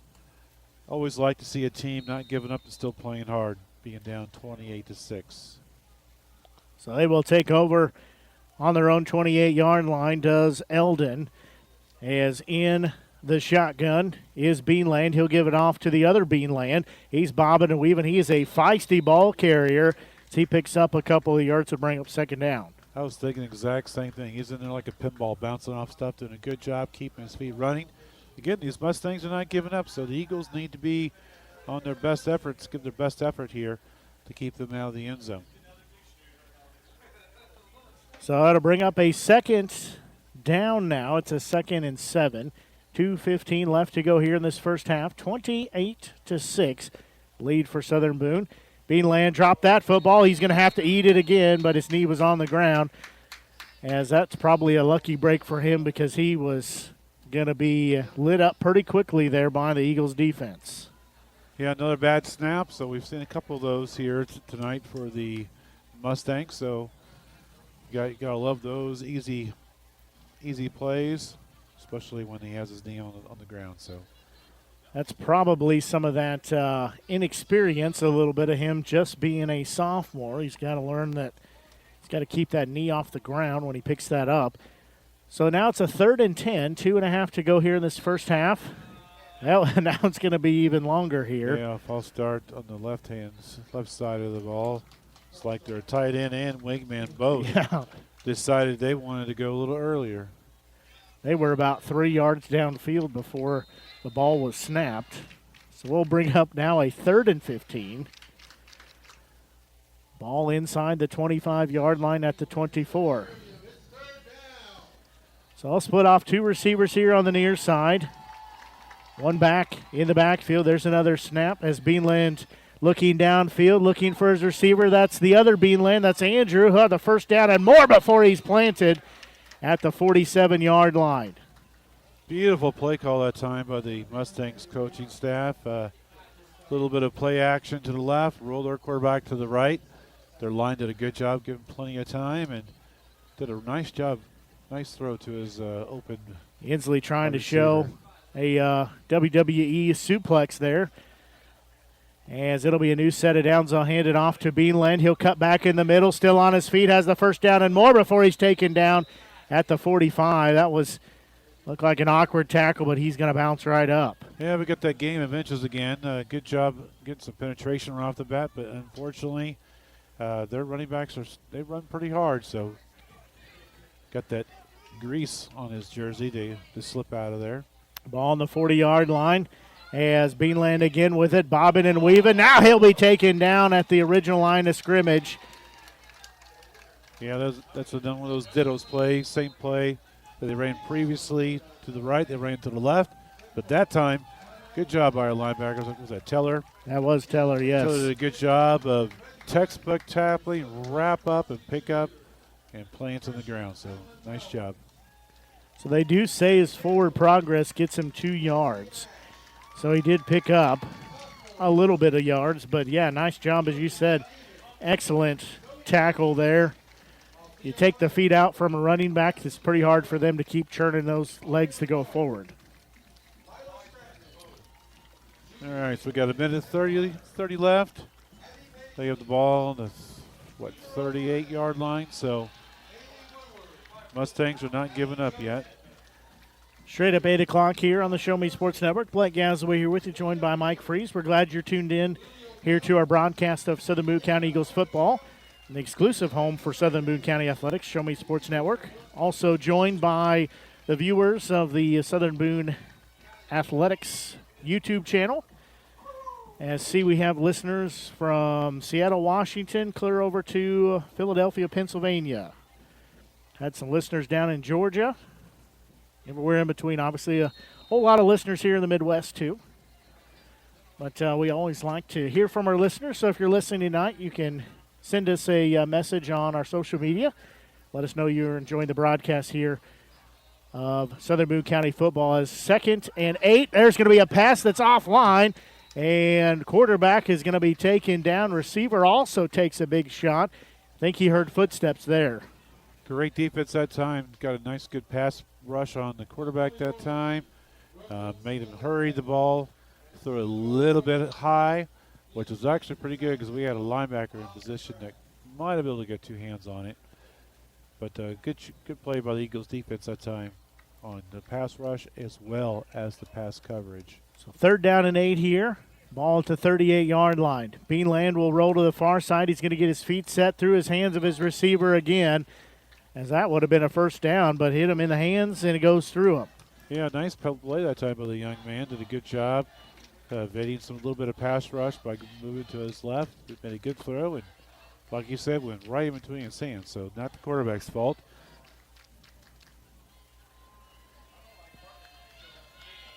(28-6) lead for Southern Boone here on homecoming night. Don't forget, on our sister channel, Show Me Sports Network 1 or SMSN1, Hallsville, they also have homecoming tonight. So that'll bring up 4th down here, 4th and 8. Twin receivers, far side, whistles, and a timeout called with 1 minute and 15 seconds left. Got a little bit of chest that time. Garris brought up a cornerback. Looked like he might have been blitzing off the right-hand side, and Eldon coaching staff decided, I don't think we have the right play call for that. So, well, they've got 2 timeouts now, 1 remaining. You can't take them into halftime, so you might as well take one and get exactly what you're looking for. And 4th down and 8 is as good a time as any. Absolutely. To call a timeout to make sure you have your best play call. And Southern Boone trying to get the ball back, as the Mustangs will have the ball to start the second half of action. So for Southern Boone, they're trying to get it back here, have a little bit of time left to punch it in before halftime. They do lead 28-6 here. So we'll bring up, again, it's 4th and 8. Ball at the 38-yard line. Two receivers on the top of the formation. A wing here down low as Beanland will be in shotgun. He will get the snap, fakes the handoff, has some pressure, looking downfield, throws it up for grabs. His receiver had no idea where the pass was. Yeah, good pass rush that time, especially by Mr. Young. He did a good job getting there. I think he got held a little bit on that. And, if I'm complaining about a referee miscall, it probably was a miscall. But good job by the defense that time. Young did a good job getting in there, causing the quarterback to have to throw it early. Good coverage all the way around. So, nice defensive play. Well, you can't miss him either, as he's 6'2", 225 pounds, so he stands very tall for the defense. I agree. And he's quick. Yeah, he's really I think quick. He had a step, and I think that caused the lineman to put a hand out and grab him on the way Probably by. gets his quickness from his mother. So it'll be a new set of downs here for Southern Boone as they have the football looking downfield, trying to tiptoe, could not make the grab in bounds. Yeah, nice play call. We haven't seen that tonight. The call design, McKee. Roll out of your quarterback to the left. He did a good job of getting some space and just missed a wide open player out of bounds. Yeah, McKee tried to dig those toes into the grass over there and just led a little bit too much. As it'll bring up 2nd and 10. Clock stopped. 1:06 left here before halftime. As they'll have 5 wide receivers again. Evans in shotgun. He'll get the snap. Faking the screen. Looking downfield. Now he's going to try to hit his receiver. He does. He had 2 in the area. McKee was there. Who was that other one? That is Ash. As Ash picks up the new set of downs, he had 2 choices there. Who could have caught it? Yeah, I'm not sure if that was the way it was supposed to be, but good pass. I love the results. Good job by the young man going and getting the ball. You got to want that ball and go get it, and that's what he did that time. So 5 wide receivers again. Ball on as there's a high snap. Evans will get it, though. He's trying to make something here. He'll throw a pass. It will be caught by Morris. He goes back to get it. Still on his feet as he will be ushered out after about 20 yards. That could have been a whole lot of bad stuff happening. Got that inches again. But, no, good job by Evans that time to get the ball a little bit high. And he was able to keep control of the ball and did a good job of getting the basketball. It was kind of a duck coming out of his hand, but great job by Taylor. Evans did a good job. Good job on the concentration. Again, our wide receivers are showing the desire that they want that dang ball, and they're going and getting it. So 1st and 10 ball at the 18-yard line. I said Evans, or I meant Morris is who I should have said. As they'll pitch it off to Bowles, trying to work the far side, trying to get the corner, makes one man miss. He'll be in there for the touchdown as he takes it from 18 yards out. Just a quick pitch to the left-hand side that time. Did a good job of splitting the holes just perfectly. Good blocking. And as always with Bowles, good hard running. Did a good job having his hands on the ball and ran hard to the end zone. Once he got that corner, he would not be denied as he takes it from 18 yards out, extending the Southern Boone lead. Salter will come on to try the PAT. He's going to have to maybe ice his leg tomorrow, as much kicking as he's doing here. Snap is down, kick is up, and kick is good. And that extends the Southern Boone lead as they lead now by a score of 34-6. Sorry, 35. I can't add here. Fantastic job of the offense that time.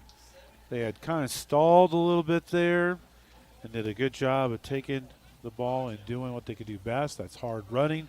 It's getting the ball out to your wide receivers on the outside, let them get a chance to do something with the ball. So good play calls, good execution by the young men of the offensive Eagles. So that an 18-yard touchdown run by Bowles with the PAT good. Makes it a 35-6 score. So just keep it right here for Southern Boone. Again, homecoming night. Lots of activities culminating in the course of the game tonight, but had the homecoming parade today. Wasn't able to attend, but watched it on the video, the live video that the school put out. And looked like everybody had a grand old time at the parade today, as you should. So no candy, huh? I didn't get any, but I'll tell you, the girl in front of the camera, she went home a diabetic, I think. As everybody gave her candy. She knew exactly where to set up shop to get the optimal amount of candy from the parade. So Salter will tee it up. Hey, there's some girl made a good time at the parade with the candy. Salter will tee it up high, end over end kick will be taken at the 14-yard line by the return man as he will go up the far side. He's making some moves across midfield. Salter will push him out of bounds across midfield. Good return there. Good return by the Mustangs there. They got outside on our right-hand side. Those outside guys always got to make sure they have contained that time. Contain got broke. So nice, good, tough run again. We'll see if the Mustangs can come up with something in the next 28 seconds. So we'll be on their own the 46-yard line of Southern Boone. As quick pass off to the receiver, nothing doing there. They tried a little screen pass, but that thing was snowed under quickly. Tunnel screen with 28 seconds left when the defense is kind of playing back. Not really good play call in my opinion, but since it was against it on their team, hey, great play call, guys. Great play call. No, good job by the Eagles. They stayed home.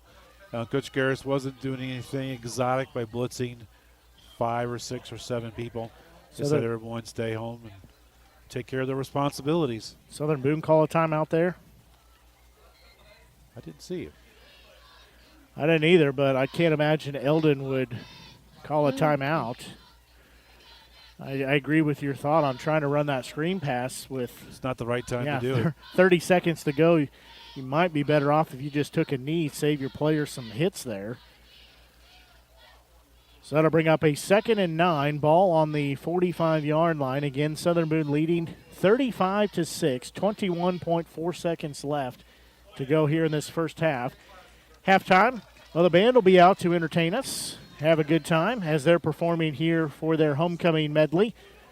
That, what do you think? It probably has some Elton John in it, I would imagine. That seems to be kind of their go-to, which is just fine. He's definitely an icon in the music world. So we will have their performance as well as take a look at your halftime scoring summary, some of the other area games and whatnot during our halftime show. As they'll fake the handoff, Beanland going back. He's going to be spun around. He'll go the other way. Now he'll be across a 5-yard gain.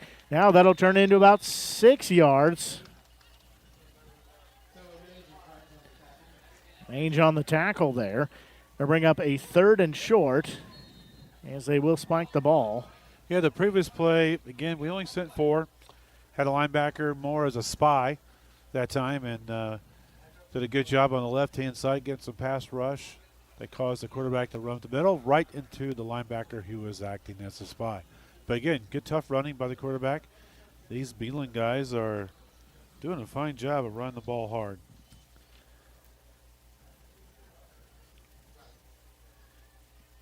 So both sophomores, twins?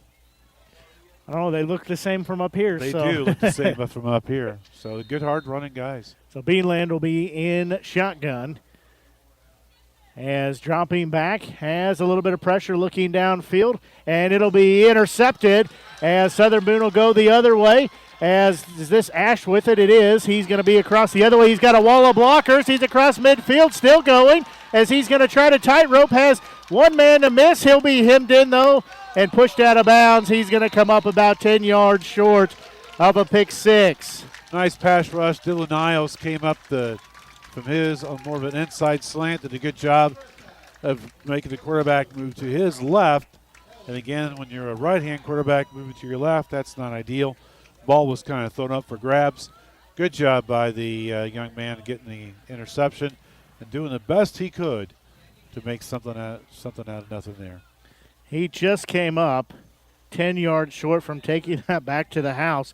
As you said, nice job of his part to try and give his team another touchdown. So Southern Boone will take the 35-6 lead here at halftime into the locker room as we will take a quick break, and we'll be back. Our viewers on YouTube on the Southern Boone Athletics page, we're going to turn our audio down so you can hear the fine happenings at halftime, the performance from the high school and middle school band. So we'll turn that back on as soon as we get to the third quarter starting. But until then, enjoy the band performing. We're going to take a quick break here on the Show Me Sports Network and be back as you're listening to exclusive coverage of Southern Boone County Eagles football here on the Show Me Sports Network.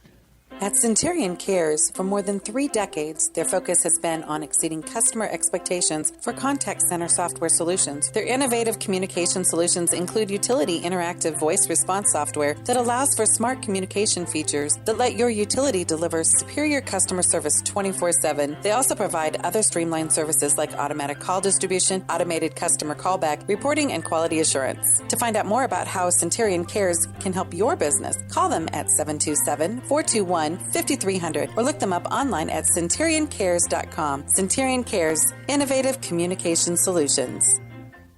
Attention Eagles fans, here's your chance to help the student athletes of Southern Boone County by becoming a member of the Southern Boone Booster Club. Your gifts help provide all Southern Boone County athletes with a safe and positive experience while attending our school district, and also help purchase items that our sports team couldn't otherwise afford. You can join the Southern Boone Booster Club this season for as little as $25. Membership is open to everyone. Interested in joining? Look them up on Facebook by searching Southern Boone Booster Club or email them at sbcathleticboosters@gmail.com. Let's go Eagles!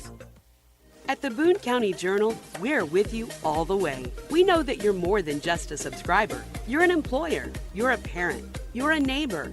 Most importantly, you're a community member. It's our goal to provide you with the latest news, sports, opinions, obituaries, classifieds, and more to keep you informed about your community. To find out more about the Boone County Journal or to subscribe, call 573-657-2334 or visit bocojoe.com. The Boone County Journal. We're with you all the way.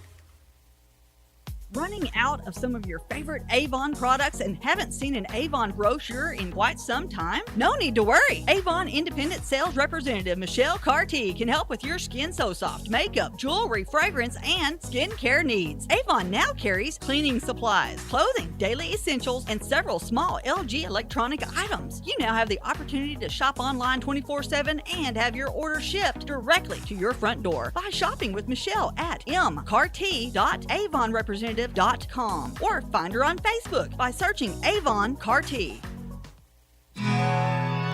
Hello, Blake Gazaway here with the Show Me Sports Network. I've had the opportunity to have some amazing calls, including overtime touchdowns, walk-off home runs, and buzzer-beating baskets. But I've answered another call. That's to serve my community as a volunteer firefighter. Stop and think what would happen if your home or property caught fire and no one was there to put it out. Every day, volunteer firefighters not only save lives and property, but also respond to other emergencies. Nearly 2/3 of our nation's fire departments are manned by volunteer firefighters. And because of this, we simply need more volunteers to step up and answer the call. Stop by or contact your local fire department and see how you can become a volunteer firefighter today. I answered the call to serve my community. Will you?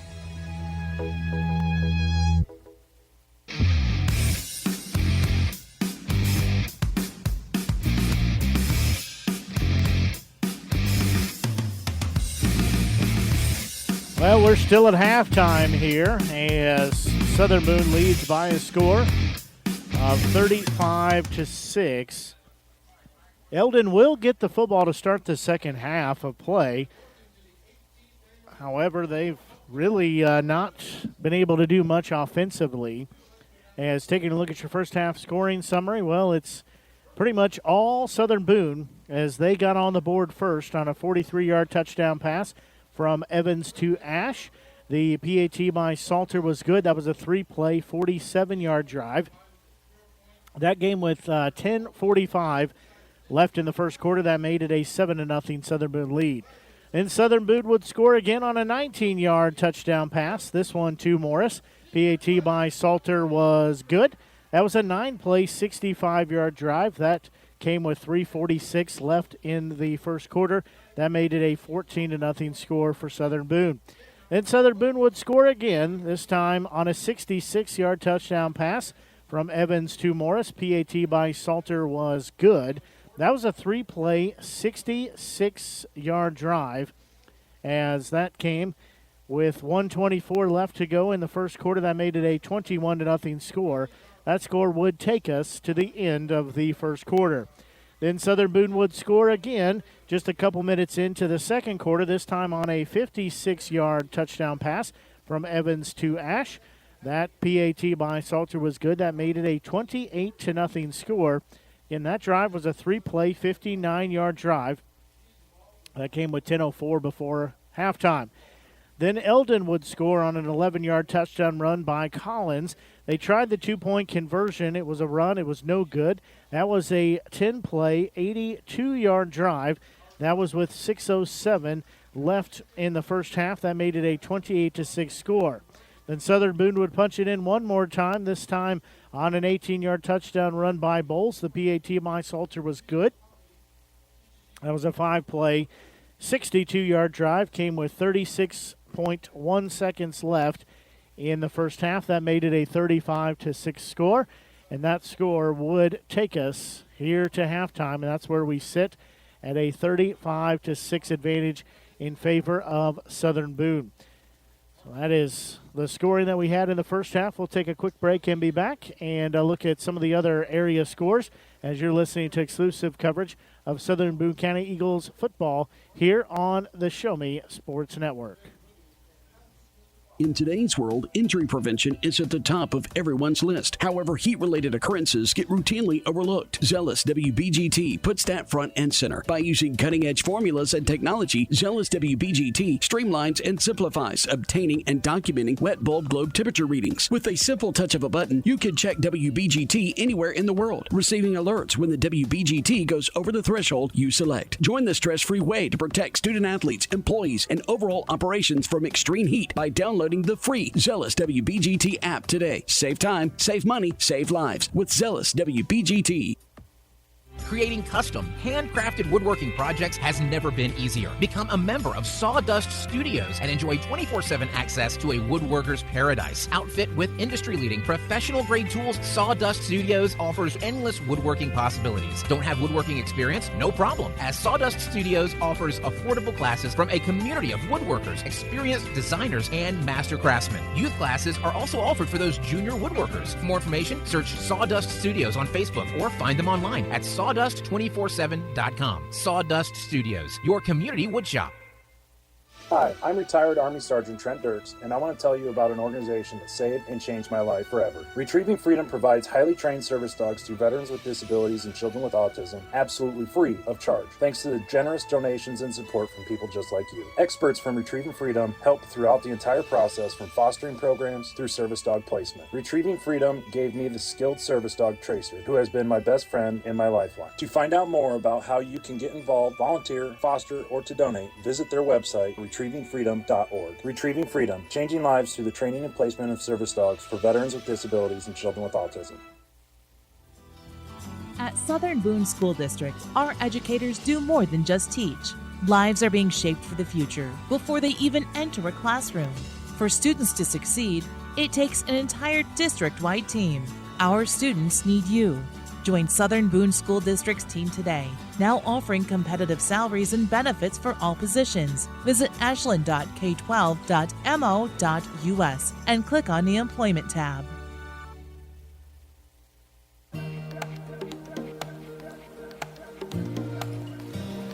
You know, the homecoming royalty being announced here, and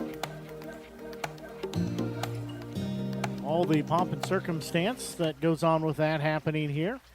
As Mike, you've been working on getting us some scores here for halftime. Any surprises there? Not really any big surprises. Booneville in California. Booneville's up 14-6, so that's California's not going away quietly, so I kind of expect that, but sure it'd be nice if California could help us out there, but yeah, it would Booneville's up 14-6. Down at the Wardsville, got Blair Oaks is beating Versailles 51-6 at halftime. Moberly is over Marshall. Moberly and Marshall are tied 7-7. Mexico is beating Fulton 28-7. The Osage Indians are continuing their streak of good luck and good play. They're beating Hallsville right now 20-8. And the big schools, Jeff City Jays are beating Hickman 28-14. Jeff City Jays, of course, is coming off that unheard of loss to their rivals across the town, Capital City. I didn't think that was allowed to be happening. Speaking of Capital City, they're losing 17-7 to Helias. Let's see, Rockbridge is beating Lutheran 14-0. The Battle Spartans are up over Sedalia 22-0. Fayette is over Paris 21-3. Clark County is over Centralia right now 12-7. And Russellville is continuing their good luck right now. They're up over Crystal City, who is also 5-0 at 22-20. So good job by the Russellville coaches. Did a good job of turning and getting a new program off and doing it and playing hard. So good job. They're both 5-0. Odessa is over Warrensburg right now 26-19. And it's also homecoming down at Lake of the Ozarks down in Camden. They're up 35-0 over the Liberators of Bolivar. So got some good games going out there. We'll check those as we go throughout the night and see how that all matters and to our districts here in District 5. I think, we talk sometimes about last week it was the Zizzers. This week I think the Liberators. That's on my list of very unique mascot names. And if you're unfamiliar with the Liberators, just look them up on Misha or go to their site and you can learn a little bit more about them. But definitely one of a unique thing. We see so many tigers and there's a pretty good chance, being the state of Missouri, if you just take a stab at a mascot, if you say Tigers, you're probably going to be more often right than not. You have good luck hitting that one. So, but probably doesn't pay out very well though. I don't think it does either. But I think there's definitely not really surprises on the teams that are ahead, but definitely some scores that are rather interesting. There's definitely some close scores out there. Definitely interested in that Russellville score. Being a new program that they are, they did have some favorable scheduling early on, but they seem to be for real. And as far as what we're seeing in our districts, not surprised at Pintos. I think Pintos are definitely a much better team than 1 and 4. Booneville, haven't heard much yet to see if they ever got their good player back or not. Haven't heard either. Definitely a close game there. Mexico, not surprised getting healthy against the Fulton Hornets. Poor Fulton, a lot of teams are getting healthy against them. Versailles, of course, we knew what they would see against the Blair Oaks Falcons. I heard last week that Dylan Hare broke his brother's career record for yardage or touchdowns or something. He's got a whole lot of titles. Yeah, the three of them pretty much own the record books there. Yeah, it's kind of we talked about the Tigers. If you say Hare, there's probably a good chance you're right that they own a record. Yeah. So, but anyway, we'll be interested to see what's going on here. We don't look forward too much, but we do have Hallsville next week, and Hallsville's been struggling a little bit during this part of the season. So it should be an excellent matchup. Hard fought. These teams always play really, really well, really close, even if the Eagles have the better team on paper. Yeah, they're much better than their record indicates. That's for sure. And they've had some tough breaks come along the way, but just like I talked with head coach and Mark Ross is you hate to see for Eldon, their starting quarterback, not get to play because of an injury, but that's how things go. And if the shoe was on the other foot, if it was turned, nobody would, they would just say, well, that's unfortunate, but that's why you play the game. And so, for Hallsville, they have some injuries, they have some things that they've had to contend with, but I do think they're a better team than what that record indicates. But for us here in Class 3 District 5, this some of these scores, it just means we're going to have an even tighter jam now and in the middle of the district. There's just a whole lot of traffic that just can't get through right now. Yeah, it's playing out as we expected it would be. Back on week 1, we knew as soon as we heard that Blair Oaks was not going to be in the same district as us, that we knew that was going to throw the district up to anybody who's playing well at that time, and certainly there's one of 5 teams that could certainly come Right. out and be the district champion. Now, a couple of them got some hurt players. Eldon's got to get their quarterback hurt, but collarbone, I believe, is what we heard. Yep. So that's what, that's what we heard, that he broke that on this week during this week's practice. This week of practice. I'll get it right in a minute. So that's an unfortunate break for him, but he's going to be out for a few games. Not sure exactly what the timeline will be, but again, that's something that Coach Ross has talked about. Is you got to have that next man up mentality. You got to have that next Sure. player ready to go. Well, today, when I should have been working on a project that I'm behind on, I happened to pull up the schedules of our team and kind of played around and kind of did my best job procrastinating and how the rest of the season goes. And I think I got us and Booneville both finishing with the same record, but of course Booneville's got the edge since they've beaten us. So. But I definitely think that we have as good a chance as any in this district to come out in first place. We're doing what we need to do right now. We're playing well. We're not making too many mistakes. Do have some mistakes on false starts that we got to get taken care of. So we'll be interested to see how we start out with this first third quarter. Eldon has been playing tough. They're not giving up. They're playing hard, and you definitely like to see that. Yeah, you never want to just have a team that rolls over on you for sure. It doesn't make anybody better on either side of the ball. But I have been impressed. They've stuck with the run game when they've not tried to be very fancy. It's worked for Eldon. When they've just tried to play old school smash mouth football, it's been effective for them. But when they tried some of these other exotic type things, that's when they're running into problems. Well, these Beeland brothers, they're good, tough, hard, feisty runners, as you call them. So they run hard, they run with purpose, they keep their feet moving, they do a fantastic job. So being sophomores, they sure have a good-looking future going for them, especially next year as juniors, with Hess being only a junior. Eldon's got something that they can look forward to, but of course they're in the now. They want to play for the present, and they certainly have a good chance. They'll get the ball first in the second half. We'll be interested to see what they do. They try to get back into the game. Defense, it's been quite the chess match between Coach Garris and their offense. They've been, up until that last series there, close to the end, they've been playing very aggressive with the linebackers, blitzing them quite often, more so than we normally do. And it's worked out pretty well for us for the most part. So we'll see if that continues in the second half. Well, I think the thing that really encourages me a little bit here for tonight is, and talked about it in the pregame chat with Coach Ross, but, the players, the team, they control their own destiny of sorts. And, they just need to focus on showing up, doing their job, doing what they need to do, and the rest will kind of work itself out. And that's exactly what we're seeing here this evening is, they show up. They're doing their jobs. They have a few miscues now and again. We talked about some of the penalties and stuff, but overall, it starts with them. They got to get the win over Eldon here tonight. And in the first half of the game, they've won the first half of the game, so we like to see them close that out. But that helps out their cause because we know that it's going to get even tighter as the season goes on, and really like to be in one of those top 2 spots. I'd settle for third, but I'd really rather be in first or second. First and second would be great. You get that first week bye, and then you get a home game after that.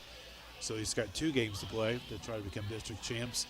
So certainly later on as the years go by, or the weeks go by, certainly next week with Hallsville, and we got Blair Oaks coming as well. You can't make mental mistakes against those teams because those teams are good enough to make you pay. And with as good as Osage is playing, earlier we were thinking Osage would be do what you have to do, and we'll win that game without, too much concern. But the way they're playing now, Osage is going to be a dogfight. And so that's 3 tough games we're going to have coming up to finish out the season that if you want to make those wins, you got to play the fundamentals. You got to pay attention to the mental aspect of the game. It's always interesting when you have homecoming, when you have a lot of players that participate in the homecoming ceremonies. I believe all 4 homecoming kings were football players and football players that play a lot. So not just there for their looks. Right. Anyway, so definitely need to see them come out with their focus, especially we're going to be defense first. We need to hit those gaps hard and push the offensive line back into the running back space. Well, we're going to take a quick break here and be back with more of our halftime show and get you set for the kickoff of the third quarter as you're listening to exclusive coverage of Southern Boone County Eagles football here on the Show Me Sports Network. Last Sentinel Firearms is your federally licensed and registered Type 7 FFL manufacturer dealer in Missouri, providing quality products to all types of sports enthusiasts, law enforcement, and individuals across the nation. Orders are currently being fulfilled, offering custom-built pistols and rifles from the AR platform made right here in Missouri. Visit their website at lastsentinelfirearms.com or call them at 417-684-7202 to find out what they've got for you. Last Sentinel Firearms, you are your last line of defense. Since 2018, Han Custom Laser Engraving LLC has been specializing in all things custom, using large format, high-powered lasers with some of the most advanced technologies on the market. Anything can become a canvas. This state-of-the-art system makes quick work of custom engraving on cups, glass, tile, wood, acrylic, metal, headstones with endless possibilities. They also offer custom one-of-a-kind signs that are sure to make your design stand out. Find them on Facebook at Han Custom Laser Engraving or call 573-489-8732 to find out more. Han Custom Laser Engraving LLC, a veteran-owned business. We need you. We need you. We need you. We need you now more than ever. The Southern Boone School District is hiring part-time bus drivers for route athletics and activities with no experience necessary. Our drivers enjoy flexible work hours, paid on-site CDL training, and paid time off, all while helping our community. The position offers competitive pay. Go visit sbschools.us/employment. We need you. The following public service announcement is brought to you by the Eddie Gaedel Society, Jefferson City Chapter 10, doing little things to make a big difference. Want to make a big difference in your community? Be kind to others, drive safely, and put litter in its proper place. Join us in celebrating Eddie Gaedel's historic Major League appearance as a member of the St. Louis Browns by doing something nice for someone today. Take a walk, Eddie.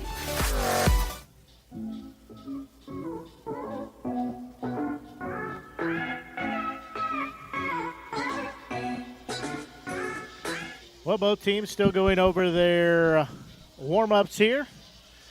And Southern Boone just about ready. Yeah, cheerleaders are putting on a really good show for those who are watching on our stadium huddle camera.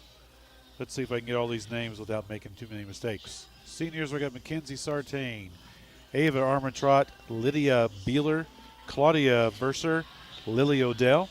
Juniors, we got Addie Paisley. I believe her grandparents might be watching. Allie Johnson, Cooper O'Reilly, Haley Woodward, Elizabeth Heckemeyer.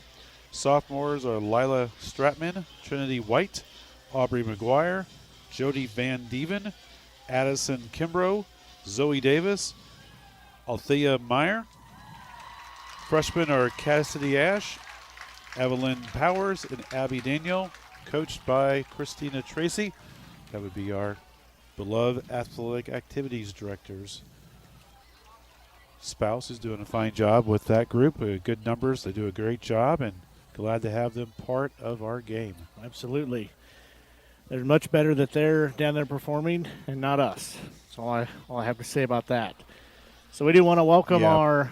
Please don't say that again. I can't get that image on my mind right now. We want to welcome our viewers back on the YouTube channel. So hopefully you enjoyed the halftime activities that happened here for homecoming. Now we're simulcast back together, which the huddle camera here at the stadium with our audio from the Show Me Sports Network. We're glad to work together and make that happen.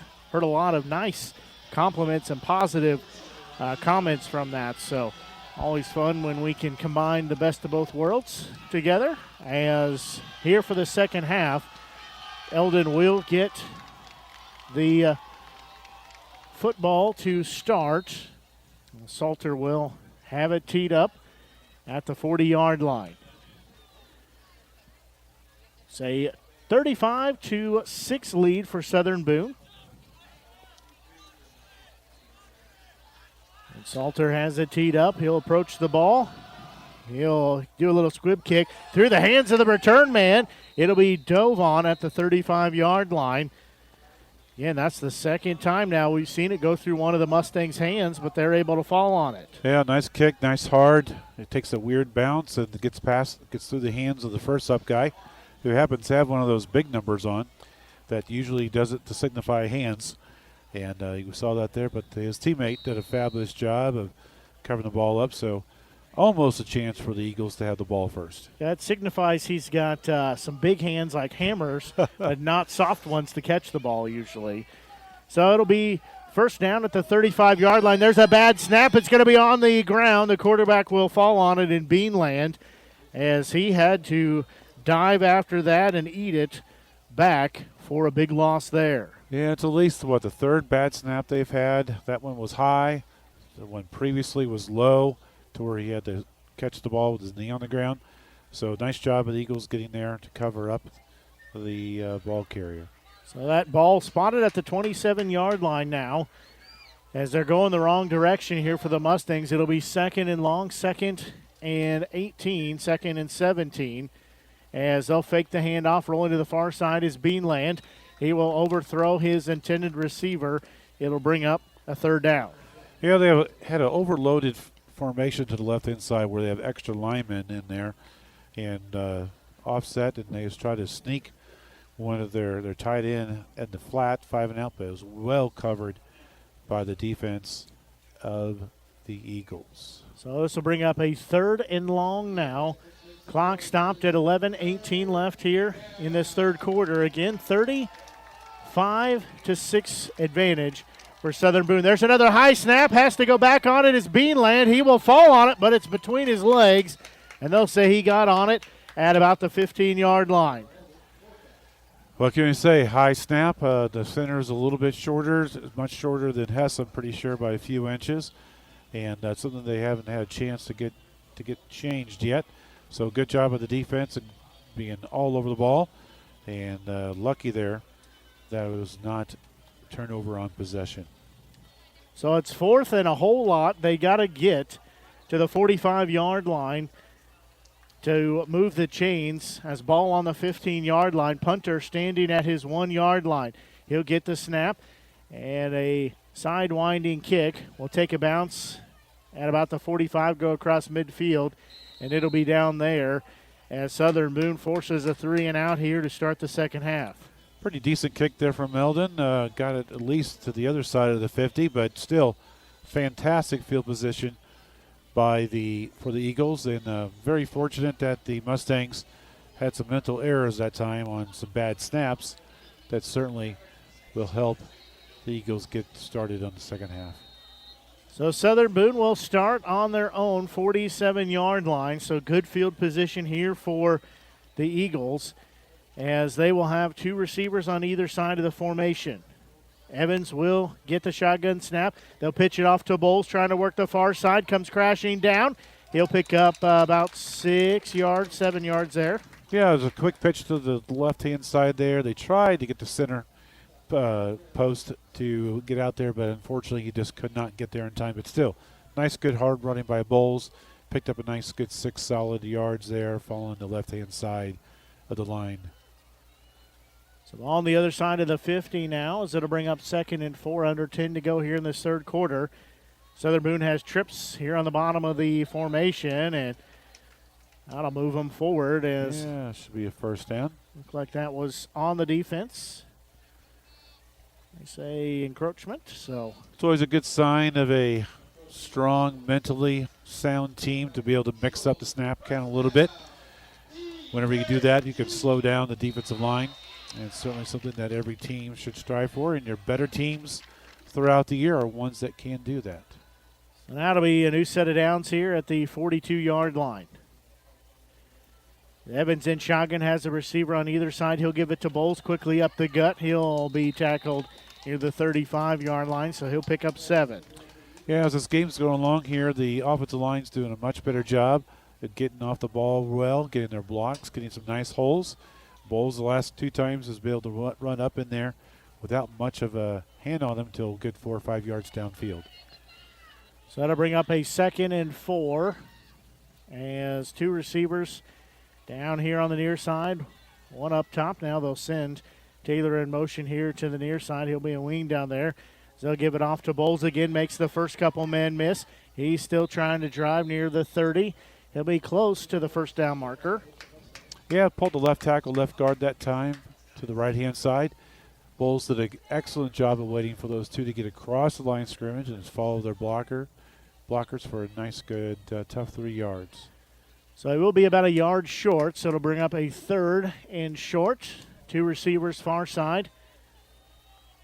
One here in the near side. As everybody will stop, look over at the sidelines. Now Evans will bark out some new signals. As he'll put Bowles in his right heel pocket, they'll send Taylor over to the far side. Plenty of time on the play clock. They'll give it to Bowles. 2 hands on the ball. He'll get the first down and more. Yeah, nice, good man-on-man block. Nothing fancy. No pulling guards or anything. No pulling tackles. No pulling centers. Just everyone block the man in front of them.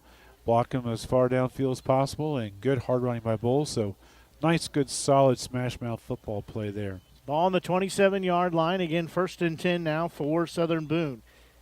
As they'll have twin receivers on either side of the formation. Now they'll send McKee in motion as he'll get the end around. Actually not, as it'll be a quarterback keeper. Hard to see as he was running across the play on the far side, but that'll bring up a 2nd down. Yeah, they sent McKee in motion from the right to the left-hand side. What they're doing, the quarterback is doing there is just kind of reading to see what the defense does. If he sees the ball flowing to that person, he'll keep the ball and run it right up the middle. Otherwise, he'll hand the ball off to that jet sweep person on the jet sweep. So that'll bring up a 2nd and 4 now for Southern Boone, as they'll have receivers on both sides of the play trying to the trickeration again as McKee will have it. He'll be down at the 20, so he'll pick up a couple yards. Yeah, it's not the prettiest looking handoff there. That second one isn't. But basically hand out to Bowles going to his right.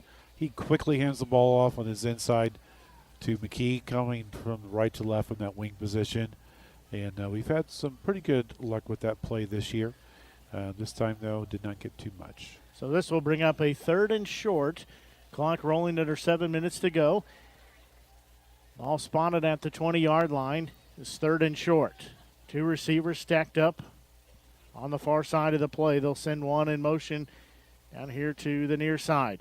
As they'll fake the handoff, roll into the near side. Evans has some pressure, trying to pump fake, looking for the end zone. It's going to be tipped, caught into the hands of Morris. He'll go in for the 20-yard touchdown.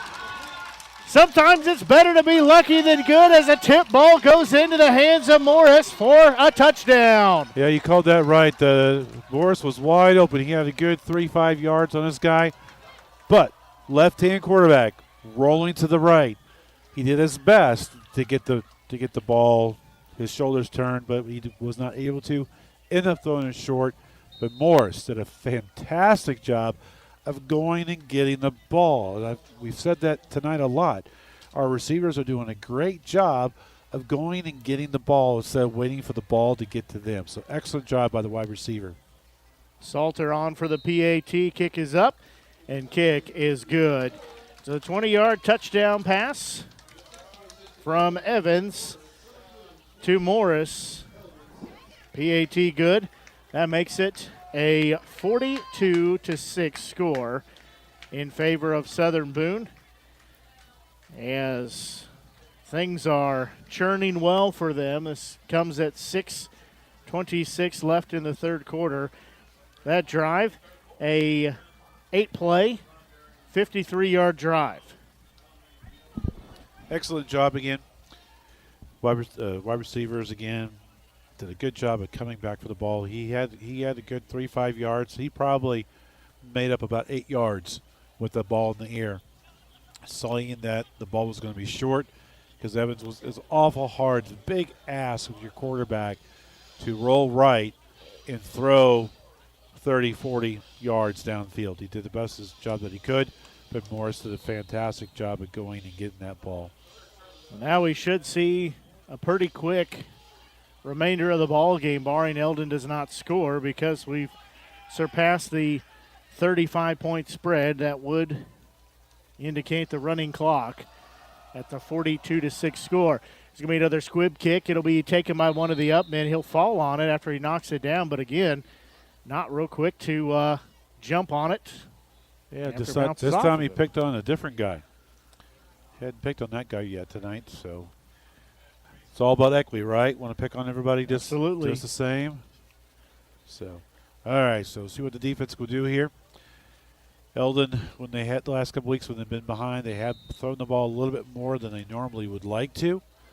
We'll see what they do here. We'll see what Coach Garris does with his linebackers. So twin receivers here on the bottom of the play, empty up top, as Beanland will give it off to his back in Shepard, trying to work the corner. He'll pick up short yardage. They'll say 3 yards. Bring up second down. Yeah, that time Eldon was trying to get outside on the right-hand side. Did a good job on the left-hand side there, the defensive end there. Linebacker, I think that was Jennings maybe. Jennings or Inslee, one of the two did a good job. They straightened the play out to only keep it to a 5-yard gain. We'll actually say he got 4 yards on the play just across midfield at the Southern Boone 49. Beanland will be in shotgun. He'll get the snap. He'll fake the handoff. Quick pass. That's going to be batted in the air. Little shoving and pushing after the play, and there's going to be a flag. So that's going to go probably against Southern Boone there for some extracurricular activity. Yeah, it was a nice job by the Eagles defense that time. Basically, Eldon, what they did earlier tonight is they basically, just a quick fake handoff, and just a 1 or 2 step back to the quarterback, a nice quick throw to a tight end or wing coming over the middle. And Eagles did a good job getting their arms up and getting the ball tipped. Yeah, there was a lot of traffic there, a lot of arms in the way. It's not really an advisable throw that you want to make. Again, that's something they're going to watch on film to say maybe we need to look somewhere else to throw that. So 15-yard personal foul on one of our young men on defense. Hopefully he'll learn from that and won't make that mistake again. But ball will be on the 34-yard line. Will be a new set of downs. As in shotgun is Beanland. He'll fake the handoff, has pressure, has to throw it to his receiver, undercut it, but his receiver will make the grab inside the 5. What a nice throw by the sophomore quarterback. He laid it out right where it needed to be. Again, their receiver did a good job of going up and getting that ball. So nice job by the Mustangs. Nice job not giving up. That's their 10th first down of the game here. Just 6 for Southern Boone because they've had a lot of touchdowns coming from a lot of yards. So to bring up a first and goal ball at the 3-yard line.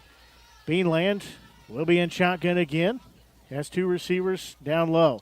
They'll hand it to the new back as he will be denied. Our linebackers, I think that was Teller. Our linebackers are just doing a fantastic job of watching, knowing where their lineman in front of them is going, and then scraping to that open hole. And that time, did a fantastic job making a nice, good, solid tackle, wrapped up around those legs to keep him to a small gain as possible. So it'll be a second and goal at about the 1.5 2 yard line. Mustangs trying to cut this margin down. They trail 42-6. Beanland up under center this time. They'll give it to the back, and he will not get through as Pyle is pushed way back to the 10-yard line, but forward progress will be around the line of scrimmage. Yes, Mr. Rice led the move there. They tried to sneak a little running back right by him, but fortunately he did a good job as well as the rest of his linemen. Good Eagles did a good job of stopping the hole, and I think, a yard loss of 1 maybe? Yeah, I do think they gave him a loss of 1. It looks like it's now third and goal at about the 2.5 yard line. So I think you're right about that. So that'll bring up third and goal now. Ball just shy of the 3 yard line. Beanland is up under center. Ball is on the grass. We'll see who comes up with it. And Southern Boone recovers the fumble. So we talked about how all night they've been in shotgun formation. That time they moved the quarterback under center. He's a sophomore, not their normal starter. So who knows how often he gets a direct snap. And I'm guessing he probably didn't have his hands up there all the way. I think you're right. And very fortunate play call there by the Eldon Mustangs, which really helped out the Eagles there on defense. It looks like it'll be a ball spotted at, the 2 yard line? Looks right like about the 2. Right at the 2. Well, now would be a good time to see an 89-yard drive. Better yet, let's just see an 89-yard play. About 98. That's what I'm saying. See? That'll work, too. Either one works. would be okay. Either one works. So in shotgun will be Evans. As either delay game or a false start. Yeah, it could go either way. Yeah. Well, that's going to be the shortest penalty Southern Boone will we'll take that yard there. Have all night. Yeah, the wing was chalking down to the end, and definitely some miscommunication what was going on, and can't be moving when the ball's being snapped in that type of situation. So we'll see what the Mustangs do. They have some aggressive play from their linebacker, so will they be coming down hard? Now we can see a 99-yard drive. So they will give it off to Bowles as he's still on his feet across the 10 down near the 15. What a nice, good smash mouth football right there. Nothing fancy from your offensive lineman. Just block the man in front of you.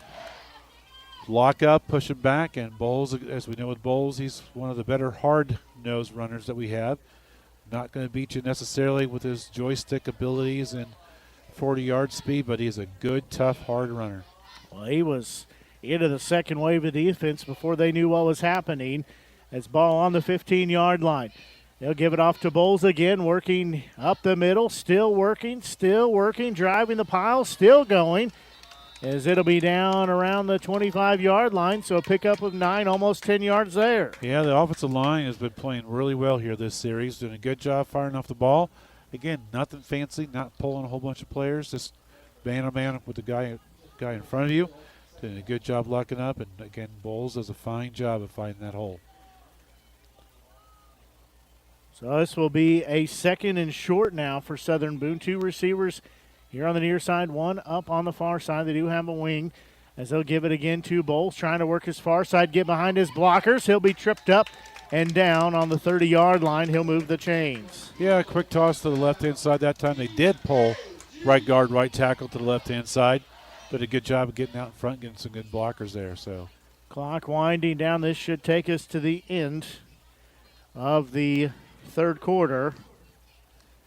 As 10 on the clock, continuing to roll down. That will take us 3, 2, and 1. That'll take us to the end of the third quarter. Southern Boone leads by a score of 42-6. We'll take a quick break and be back as you're listening to exclusive coverage of Southern Boone County Eagles football here on the Show Me Sports Network. At Centurion Cares, for more than 3 decades, their focus has been on exceeding customer expectations for contact center software solutions. Their innovative communication solutions include utility interactive voice response software that allows for smart communication features that let your utility deliver superior customer service 24/7. They also provide other streamlined services like automatic call distribution, automated customer callback, reporting, and quality assurance. To find out more about how Centurion Cares can help your business, call them at 727-421-5300 or look them up online at centurioncares.com. Centurion Cares, innovative communication solutions.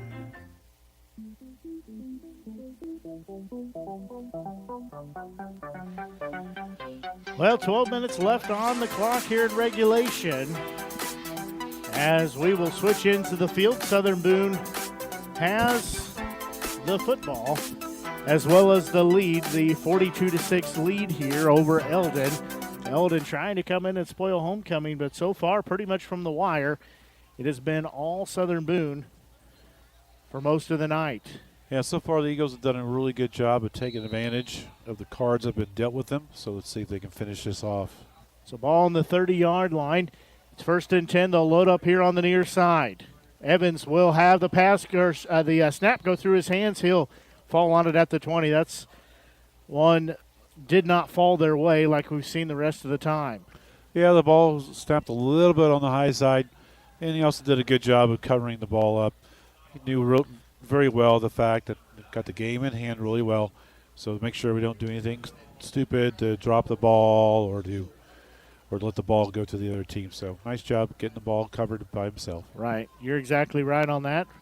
That's a funny-shaped pigskin, and Sometimes that's just what you got to do. You got to eat it back there. As Bowles will have it as he's working to the far side around the corner. He's got the gears up and going. He's across midfield. He'll be tackled near the 40-yard line. Big play there.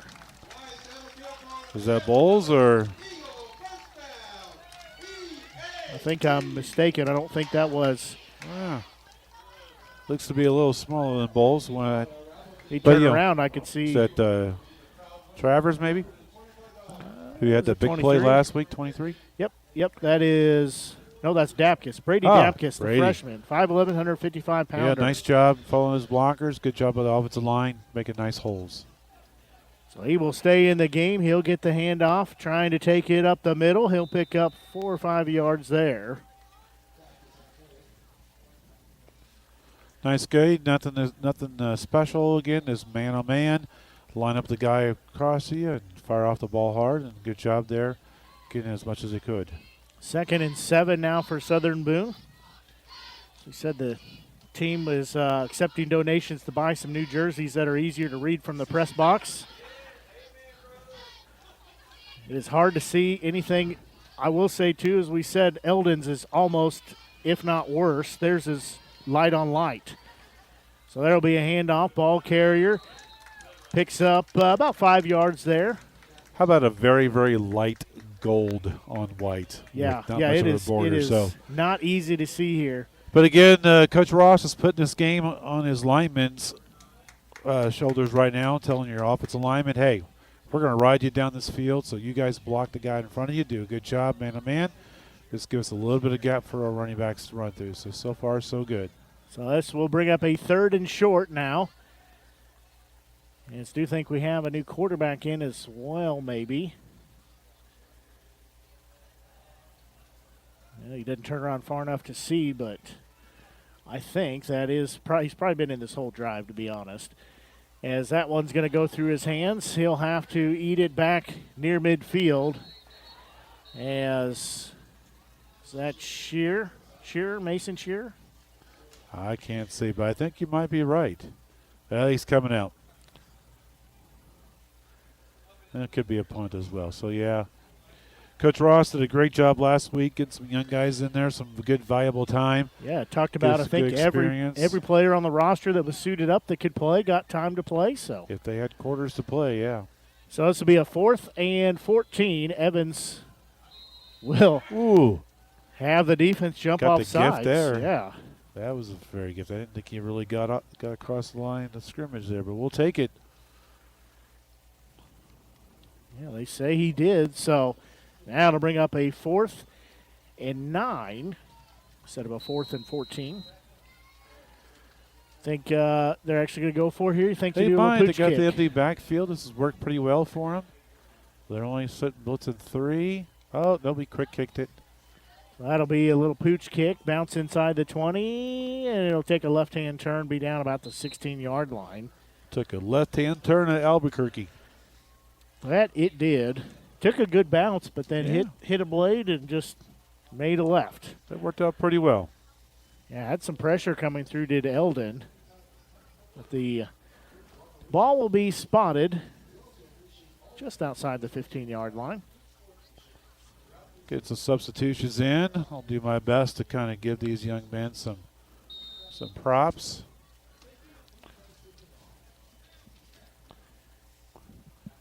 Wish I had my bifocals. I know. We're also apparently need to take a collection for some new glasses for us. I don't know if that's Beanland there in shotgun, but hands it off to the end around, and he'll be spun around still on his feet. He'll good pick run. up 3 or 4 yards. Yeah, Beanland just tossed it to the man in motion, coming more from a wing slot side to come to tailback, and did a good job. Did a good job falling forward. We could have had him for about a good 2 or 3 yard loss that time. So good job by the Eagles defense, getting some penetration, and good job by the Mustangs running back to keep on keeping his feet going and getting upfield. So Beanland will be in shotgun again. 2 receivers here on the near side. As he will roll here to the near side, threw it to nobody as the receiver slipped and fell. And I don't know if Beanland was actually looking downfield at where his receiver was. He just knew the point on the field he was supposed to be. I think number 7 playing a slot or a tight end there or a wing was coming fake and blocking like he was going to fake. He was supposed to come out to the flat, and after he did that fake of a block, he slipped and fell. So Beelan he's just trying to hit the guy when he was supposed to. So 2 receivers here on the near side. Defense bringing some pressure. They'll roll it to the far side. As doing some nice moves is Beeland. He's across midfield. He's going to go to the house as he is going to take it from 80 yards out. Yeah, some say that when you blitz, that's a high risk choice of a play. In that time, we blitzed to the left. They ran to our right, and once he got past the initial round of defenders, he turned on his speed and did a good job of getting to the end zone. So you definitely like to see some good hard-nosed play by some of these Mustang players. So you always like to see that. They're not giving up. That goes from 80 yards out. So they will go for 2 here. They will give it again to Shepard. He's going to bob his way in. He will be in there for the 2-point conversion. So Shepard. Nothing fancy that time. Just basically did a toss to the left and just ran man on man. So good job by the offensive line of the Mustangs that time, giving his guy a couple good sized holes to run through. And now the clock stops. See the back and forth here because of the score. That does go as a 3-play, 83-yard drive. Takes the score 42-14 in favor of Southern Boone. So it's coming with 6:01 left in the fourth quarter. Said relatively quick game here, at least from what we've been seeing. So Eldon will tee it up here.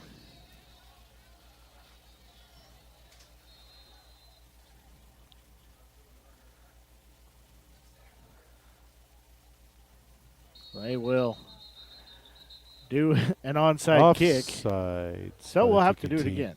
Yeah, that was looking pretty good there for a second. They got a good bounce on it.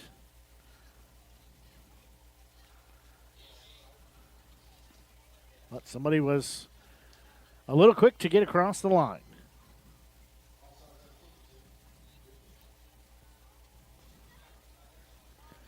So this will back him up now, and got to expect now we for sure needs to have our hands team up there. Looks like we got most of the hands team up there, looks like.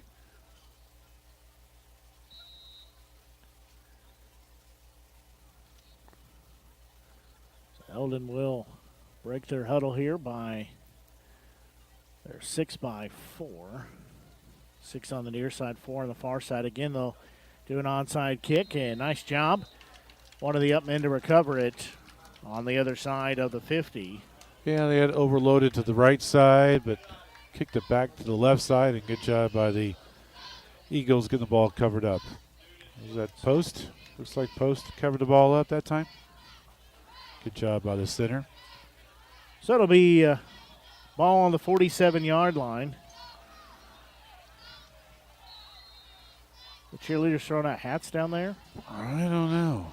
You know, we got to work on their arm strength because they never can make it high enough up here to the press box. Hat will just make me balder quicker, so I don't know about that. They were throwing out hats. They gypped us here. So Shearer will be in shotgun as he will keep it himself, won't pitch it out. He'll have short yardage, about a yard on the play. Yeah, well covered by the Mustang defense that time. That's the same sort of play we've seen in the past that Evans usually will keep it and run it himself. So he has the option. So it's an option play. If he sees that it's well covered, he'll take and take it up to the middle. And substitutions in for both teams. This is freshman Mason Shearer, the 6'2", 165-pounder. Running the offense now for Southern Boone. They'll have Two receivers on either side of the formation. One back in the backfield. They're going to be a handoff to Dapkus as he starts here on the near side, then cuts inside. No gain on the play. Yeah, we got some substitutions in. Hayden Inslee's having to play some offense for here, and he was playing left guard. He pulled out to the right. Unfortunately, wasn't much there. But with him was Owen Folk was also pulling with him from the left side, from left tackle. So got some substitutions in on our offensive line. So now it'll be a 3rd and 9. Looks like they're trying to get lined up just a little bit late. Shearer will mark out the cadence. He'll get the shotgun snap. He'll roll to the far side. Looking downfield, he's got his receiver, just overthrew him. Yeah, nice good cold roll at that time for the young quarterback. Try to give him a little bit more space to where he can see better and make a better throw. So that was a nice try. Just a little bit over his hands. So we'll bring up a 4th down now. So we'll bring out the number 1 punt team here. Taylor will be standing at his own 40. That's where he'll get the long snap from as he counts the players out on the field. Well, he runs on late. 4.5 to go here in regulation. It's a 42-14 score in favor of Southern Boone. So Taylor again in punt formation. He'll get the snap. They are bringing some pressure. He'll get it off in time.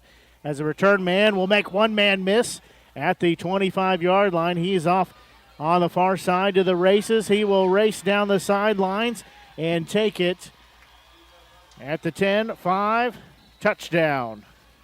You know, it's kind of tough when you only have 10 men on the field that time, so certainly got some miscommunication going on. Definitely need to get our Eagles, get back in the game here. Even though they got a big lead, still you want to finish the game strong.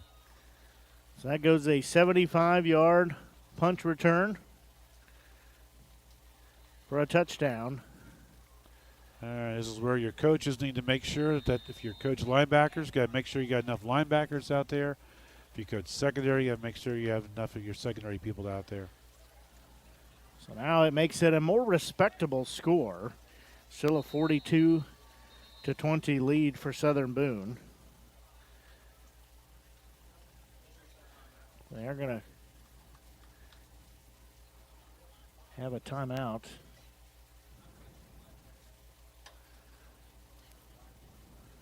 I don't know what they were pointing at, but whatever the issue, it's been rectified now. Okay, it hasn't been rectified. Somebody's doing something they're not supposed to be doing. Could be lights on. Lights on the car over by that parking lot there. That's what I'm guessing. So they will go for 2 here. As they'll send a man in motion across the play. As they'll give it off to Shepard. He slips and he is short. Well, the 2-point conversion is no good. All right, good job there by the defense. Being in the right spots there. Getting a nice, good field grass tackle. So that takes the score 42-20. Yeah, do we say grass monster? Something like the that. Turf monster. Something like that. Sometimes the grass makes the tackle.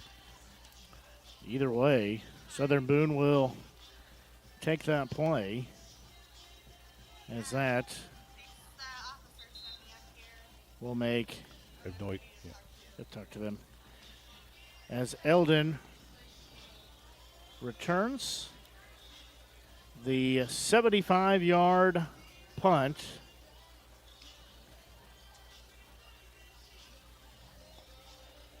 And Southern Boone still leads 42-20.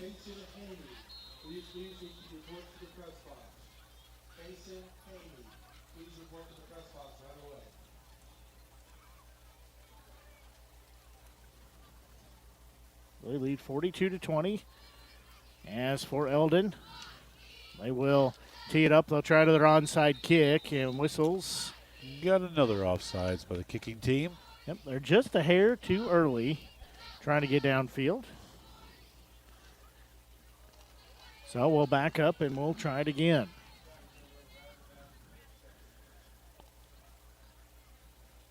So that'll back up now. We'll be kicking at the 35-yard line.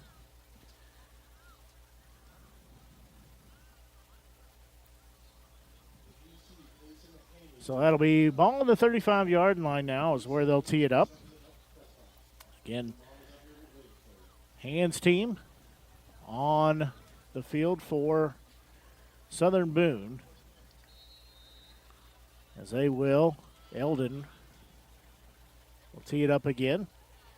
They've got the 6x4, 6 here on the near side, 4 on the other side. Again, trying the onside kick and another flag, so we'll back it up again.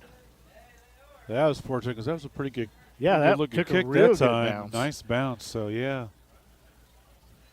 Well, it's turned into a little special teams practice here tonight for both teams. So they'll back him up now.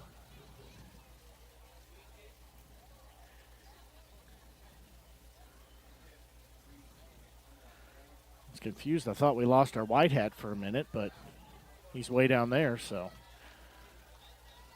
One of the side linesmen filling in for him. So now they'll be kicking from the 30-yard line. Because he doesn't want him to have to run 70 yards up the I don't field each blame time. him. Oh, Yeah. yeah. Be a good workout. Good Don't blame teamwork him. by the referees.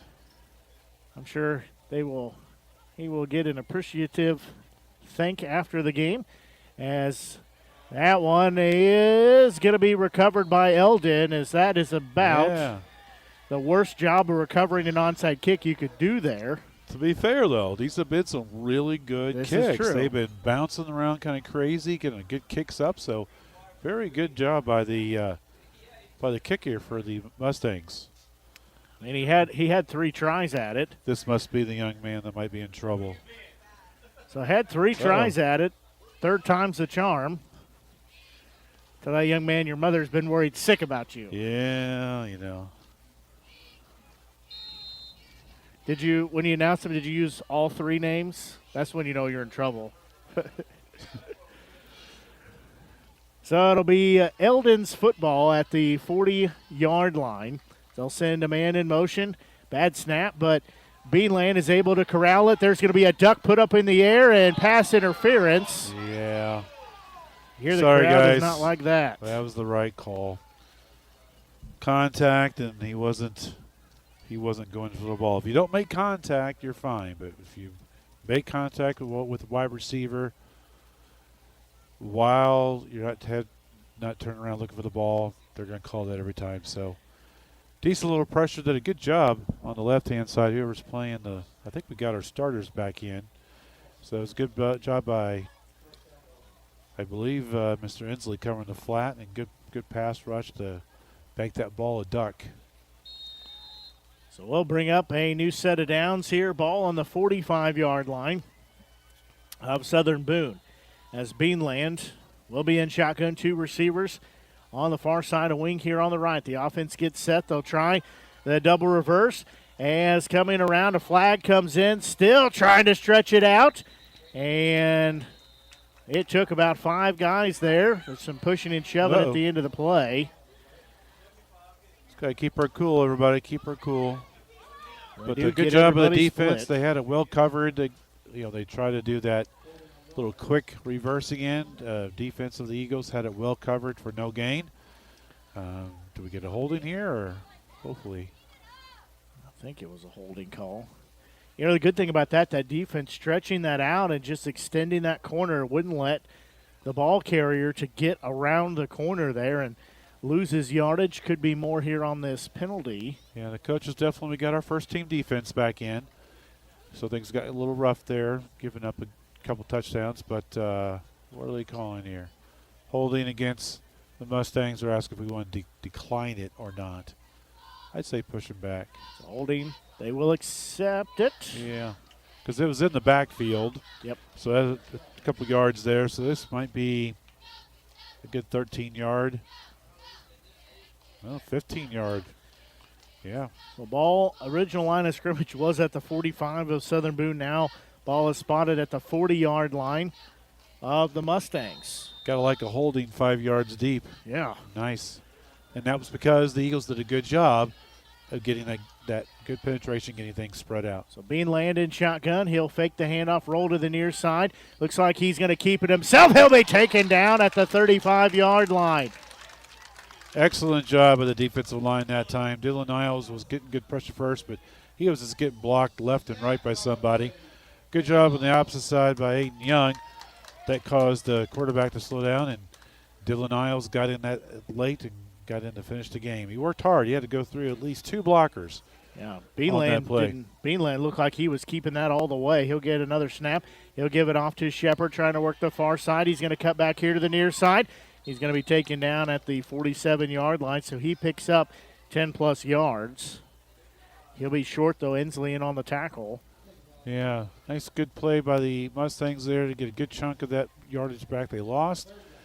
Pretty good job hitting the hole by them. Good job by Inslee coming back to the ball after it got past him. So they'll bring up a 3rd and 17. Again, they've got to get to the 35-yard line, does Eldon.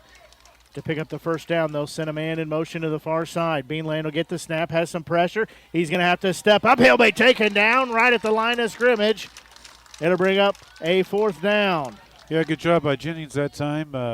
Coach Garris blitzed from the outside backers that time, so we had 5 going to the ball.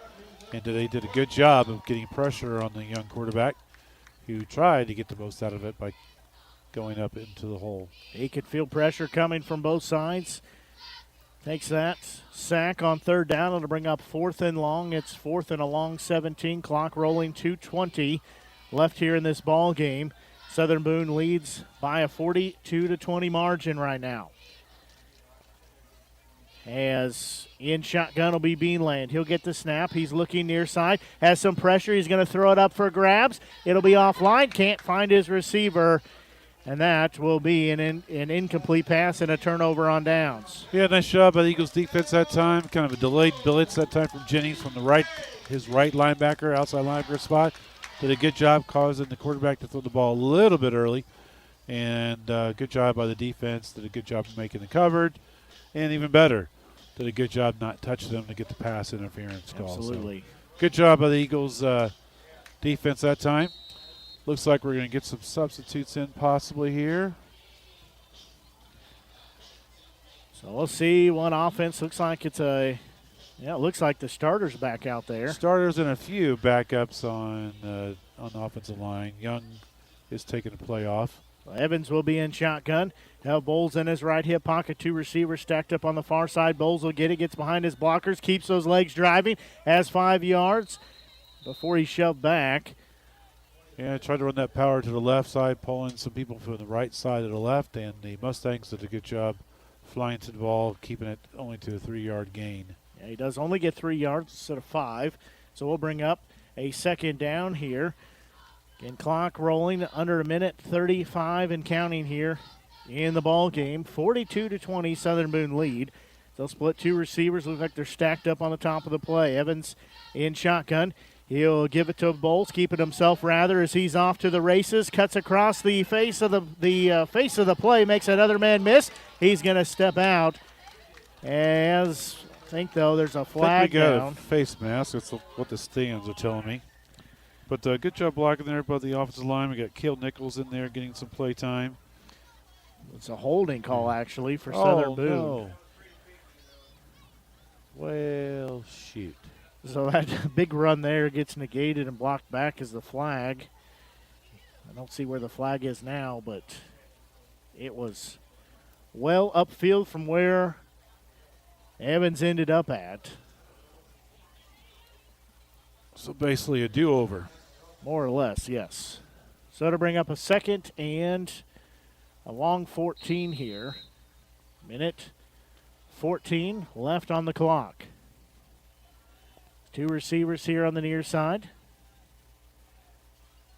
Wing on the far side. Evans will be in shotgun. He'll get the snap. He'll hand it off to Bowles. Makes the first man miss. There's a flag coming in. He'll have a short yardage gain. Yeah, the Mustangs were blitzing like crazy that time. They had people flying through there. As it stands, ball at just shy of midfield. So We'll we go got against some Southern Boone. some sloppy play here by the Eagles in the second half. So they call what, false start? Was it that or a chop block? Chop block. Ugh. Well. Just like we talked about earlier, for the Mustangs going the wrong direction. Now Southern Boone's hear going any the wrong complaints way. about me at the chop blocks. I don't like that. Call it all day. Yeah, I didn't see Yeah. it, but obviously, typically, you don't necessarily intend to do that, but for a player safety thing, Yeah, definitely. It's got to be called. So it's first and and a wash. Clock under 60 seconds to go. Evans trying to let as much time roll off the clock as he can. Play clock at 7. Continuing to roll. He'll check it one more time. They're going to call a timeout. Call a timeout. As they do, clock stopped. 41.6 seconds left here. We'll just keep it right here. As we said, I don't think usually the chop block is intended to happen necessarily, but definitely a player safety concern of sorts. And well, back 35 years ago, it was taught, unfortunately. But thankfully, they don't teach that anymore, and it's been a while since it's been taught. But yeah, it still happens out there. You hope it's never intentionally done. But this game finished up, but it appears Southern Boone takes the knee, it but appears. Timeout called. I think we have a young reporter here who wants to do something, but I think we got the final score already. 38.2 seconds left here as timeout called by the Mustangs.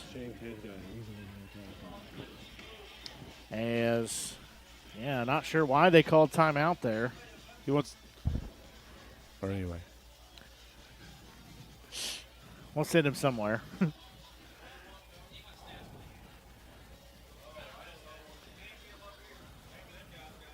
I got unofficial stuff, but you want stats?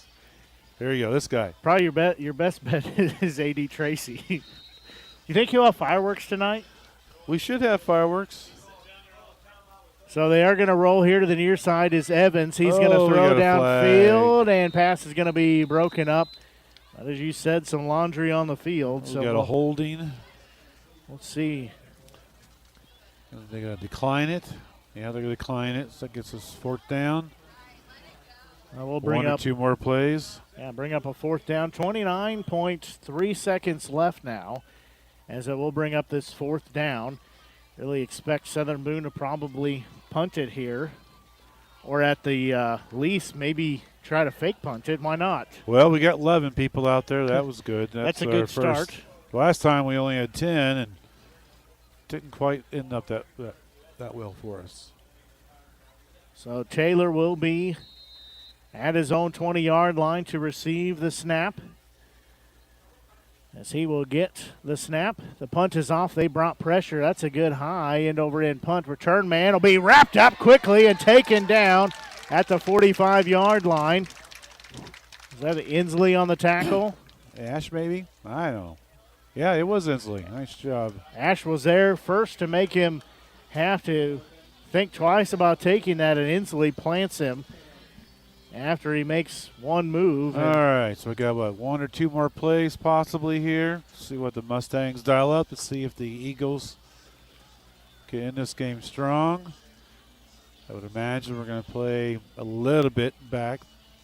Looks like we are. Looks like we're playing a cover 4. 23.8 seconds left.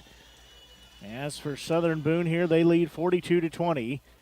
Beanland will be in shotgun. He'll have a receiver up top and one down low. He's going to quick throw it at the feet of his receiver. Incomplete. So now to bring up a 2nd and 10. As clock stopped, 20.4 seconds left. And these two teams matching up In Class 3 District 5 action, also a Tri-County Conference game. Homecoming, a lot was on the line here, not just because it's homecoming, but due to the district and the county, Tri-County Conference standings. Low snap, there's going to be a pass from Beanland over to his receiver. It'll pick up about 5 yards or so, bring up a third down here. Basically the same play they ran last time, just a quick 5 and out just to get some yardage and get out of bounds quickly, which they did that time. We had a delayed blitz from Jennings on the right-hand side, it looked like that this last time. So we'll see if Coach Garris calls up a little bit more pressure or if he just kind of allows them to throw the ball where they want with just a 3-man rush. So this will bring up a 3rd and 7, we'll say a short 7 as Beanland will take it himself. He'll be wrapped up at the 45 and thrown back. It'll bring up a 4th and about 2. Yeah, did a good defense call that time. Did send a backer, but still only had left 4 people to rush. And that time did a good job of staying home, making the right tackle. Well, I hope none of our listeners were in any big hurry to get out of the broadcast here tonight, because the last 2 minutes of the game has taken longer than the first 36 minutes of the game to play has. Does seem like it's taken a while, huh? For Eldon, calling another timeout. They've got 1 left here in the second half of the game. Southern Boone has 2 left. Clock stops, 7.8 seconds left to go. 22-point lead at 42-20 for Southern Boone. As we're straight up 9:30 here on the Show Me Sports Network. Blake Gazza here with you, joined by Mike Freese, bringing you exclusive coverage of Southern Boone County Eagles football here on the Show Me Sports Network. So far tonight, it's been mostly all Southern Boone. As we said, they lead by a score of 42-20. 7.8 seconds left. No, they put 10 seconds on the clock, so 10 seconds left here in the game. At some point, Eldon has to face the Piper here and say that they are not going to get 23 points in we're 10 playing seconds. A cover 5 here, which you don't see very often. So Beanland will drop back, has some pressure. He's going to be tackled, taken down for a sack at the 46-yard line, as that'll be a quarterback sack. Was that post that was in there on that? Oh, Inslee. I think they lined up Inslee at nose guard that time, because they only had 3 people sort of rushing. Dylan Niles actually stayed back more as a quarterback spy that time, so really only had 2 rushing the quarterback. Inslee did a fine job of making the quarterback sack. That will be a quarterback sack. It'll be a turnover on downs. Southern Boone will take over on the 47-yard line of Eldon, as they will be in victory formation here. 2.7 seconds left. They'll take a knee. That's the last play of the game. And that should be the last play of the game.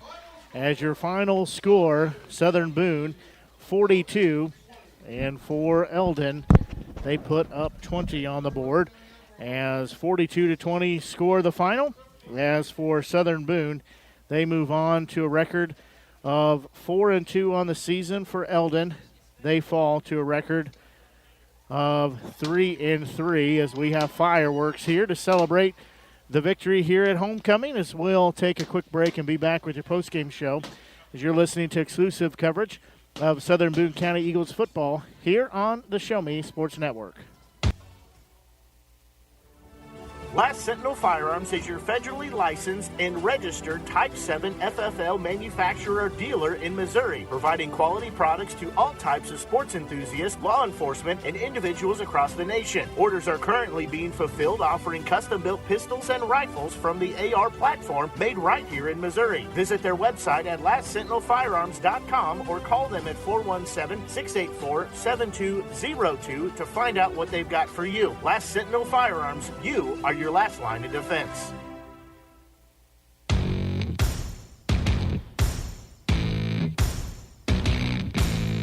This is the Southern Boone County Eagles postgame show on the exclusive home for Eagles football, the Show Me Sports Network. The Show Me Sports Network broadcast crew will discuss their thoughts on tonight's game as well as look ahead to the next action for the Eagles. Exclusive postgame coverage of Southern Boone County Eagles football is brought to you by Avon with Michelle Carty, Boone County Journal, Centurion Cares, Eddie Goodell Society, Han Custom Laser Engraving, LLC, Last Sentinel Firearms, Retrieving Freedom, Sawdust Studios, Southern Boone Booster Club, and Zealous WBGT. You're listening to exclusive coverage of Southern Boone County Eagles football on the Eagles Radio Network. Now let's go live to the field to the Show Me Sports Network broadcast booth.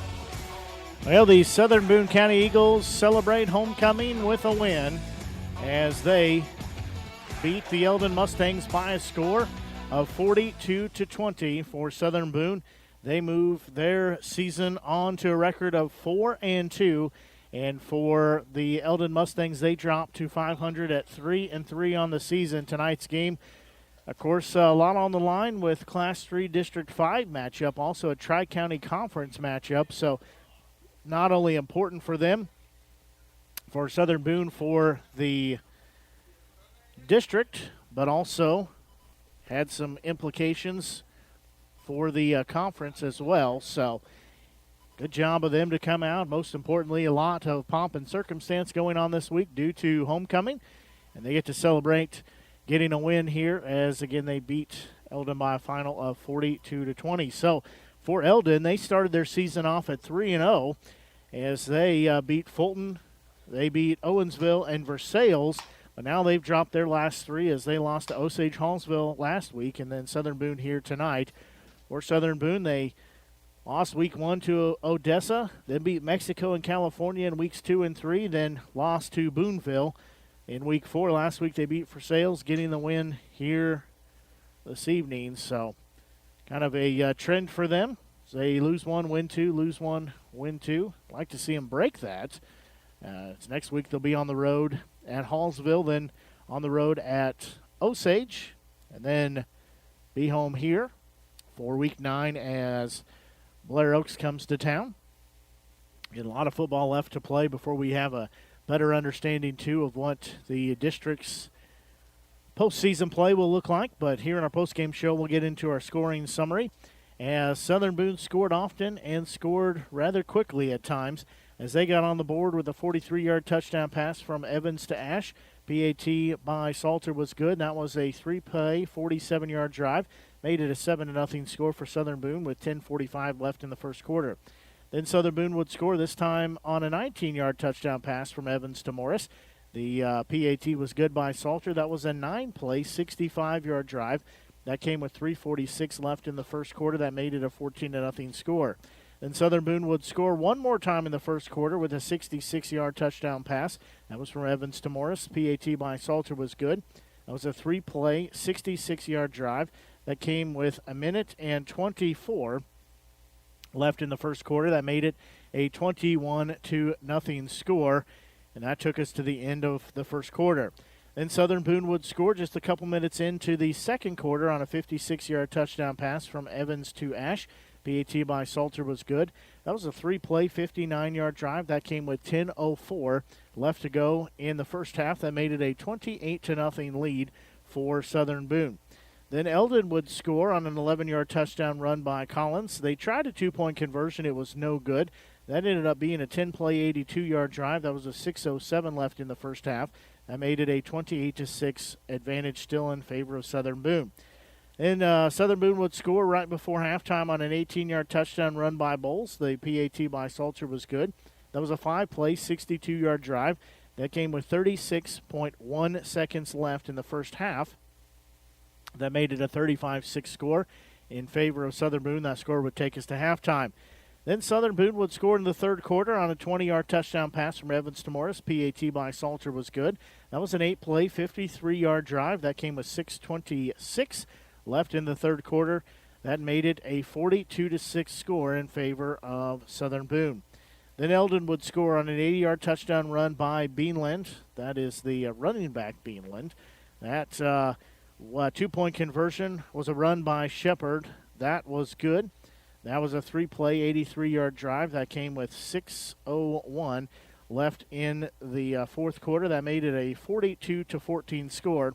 And then a 75-yard punt return for a touchdown by Beckman. The 2-point conversion was no good. That came with 4:17 left in the game. That made it a 42-20 score, and that is where we ended the game at by the final 42-20. As Southern Boone gets the win here as they move to 4-2 on the season. For Eldon, they fall to a 500 mark on the season at 3-3. Mike, you've been working hard on getting some scores from around the area? Yeah. Let's see. Blair Oaks, as expected, took care of Versailles 65-6. Booneville comes back strong in the second half to beat the California Pintos 28-12. Marshall gets its first win, handing Moberly a loss. Well, that's big for the district for us. Marshall wins 17-7. So Moberly is now 3-3. That's big for Marshall too. That's big, yeah. Mexico wins 54-7 over Fulton. So Mexico is now 3-3. Moberly is now 3-3, and Eldon's now 3-3. In Schooley Osage versus Hallsville, Schooley Osage is up 33-22. The last chance I saw. So if that holds, Osage will now become 3-3, but they're not in our district, so it doesn't really matter. But they're in the conference. Let's see. Still have JC 28-14 of Hickman. No additional score there. Elias holds on to beat Capital City 24-22. Rockbridge is up 35-13. Fayette wins over Paris 40-3. Centralia comes on strong and takes care of Clark County 28-18. And the battle of the unbeatens, the now 6-0 Russellville Indians win 38-36 over the previously Crystal City Hornets that were 5-0, now 5-1. Warrensburg loses to Odessa 61-36. And lastly, the Camden Lakers wins their homecoming game 56-14 over the Liberators of Bolivar. Yeah, again, not a whole lot of surprises by the winners of those games. Marshall beating Moberly, that was kind of surprised. Besides that one, I was expecting Moberly to win that one. But definitely a few surprises on some of the scores. But as far as how the victor goes, not a whole lot. But again, it just means, like we talked about earlier, it just means there's a whole lot more just log jam right in the middle now, and it's really anybody's district at this point, just due to how things have played out so far in the season. Yep. So Booneville and Southern Boone should be at the very top at 4-2 on the season. We'll get a little bit of bump up from the 20-plus point win.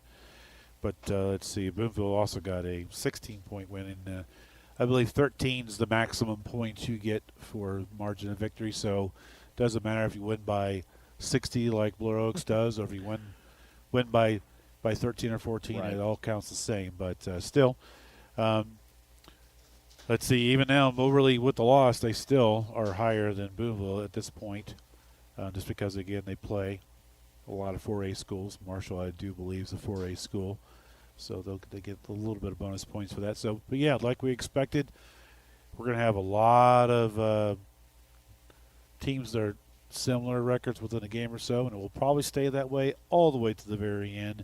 Every game is going to count. If you win, getting the most points you can is going to count as well. So, yeah, it's been a little different with the districts than what we've normally seen.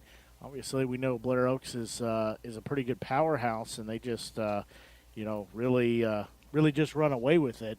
So for them to not be in districts with Southern Boone, really, and we talked about this early on, as it opens up for anybody's opportunity, and we're really seeing that. But most importantly, something that we've talked a lot about between us and as well as with Coach Ross, that the guys did their job. They did what they needed to do tonight, and that was get the win to help out their own cause, and they did that. So they're doing the right things that they need to do and to put themselves in the best position possible as we move on. I mean, we're past the midway point now of the season. Yeah, which just three seems games, like, three-game stretch left. You got Hallsville, which Coach Conyers is an excellent, one of the best coaches in the state.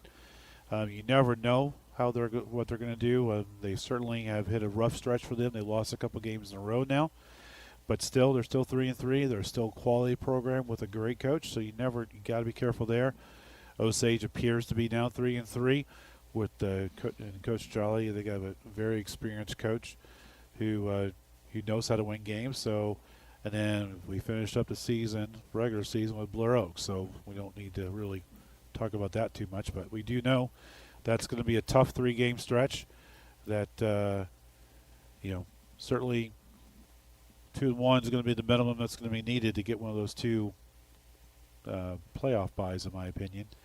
But that's a tough 2 games to win out of there because Blair Oaks is going to be Blair Oaks. Always a tough game. Let's be realistic here. That's going to be a tough game for us to be in with. But the other 2 are going to be closest like we've seen most of the year. So certainly back and forth. And next week I won't be here. I'll be out of town. So you're going to have to do the Hallsville game. Well, you got your other broadcast team. So have you figured out how you're going to do that? Are you going to take the night off and let them call the game? I've been debating on what I'm going to do, but I actually think I'm still going to go, and we'll just do put a 3-man booth. We might do that. Not 100% sold yet. You could be the high price celebrity person like who was in there, kind of like they used to do with Rush Limbaugh back in the old days of Monday Night Football, and I forget the comedian who had all the Shakespearean references that I never got. Yeah, it'll be a great game next week, nonetheless. It's going to be. I mean, like you talked about, I think coming out 2-1 definitely is going to be it's going to be priority for over these next 3 games for Southern Boone to have a chance to have the bye week. 2-1 will get you one of the 2 buys, in my opinion. If they come out. Booneville still has to play Osage and Eldon still, so in Versailles. So they've already played Blair Oaks and got that game past them. So Booneville, I think, looks pretty good. They could easily go 3-0 and be at the top as we expect them to be. But Moberly now with their loss, I mean that was that's pretty big for them. Let's see who they have left. They got Jeff City in Mexico and Hannibal. And Hannibal's got the stud running back that every Mizzou fan is wanting to. Hopefully he stays home and comes to play at Mizzou. So, yeah, they're going to – Moberly's going to have a hard time winning 2 games there because Jeff City still has the bigger program and a lot more kids. Yeah, I think if they go 1-2 on the over the next 3 games, I think that probably means that it's probably a third place seed, which is not a bad place to be, but it's not as good as being a 1 or 2 seed for them. So no doubt. Now Mexico now at 3-3. They have a possibility of running the table. They play Fulton. They played Fulton tonight. Never mind. They got Kirksville, Moberly, and Warrenton left. Kirksville's 3-3. Not a bad 3-3. A bigger school. Moberly's 3-3 and Warrenton's 1-5. So they could, in theory, run their table and get up to 6-3, which would be a good record. So again, we're going to have 3 to 4 teams that are going to be all jumbled in there. I do expect Booneville to come out on top, especially since they beat us. But 2nd through 4th is up for grabs. Well, we don't see Coach Ross headed this way, as obviously wanting to enjoy some of the homecoming festivities. Had a lot probably to talk with the guys about as well. So I think we'll probably go ahead and call this the curtain on our broadcast for this week. Is any final thoughts before we get out of here? No, good first half for the Eagles. A little rough on the second half. A lot of mental mistakes and so forth to kind of let the Mustangs back in it a little bit.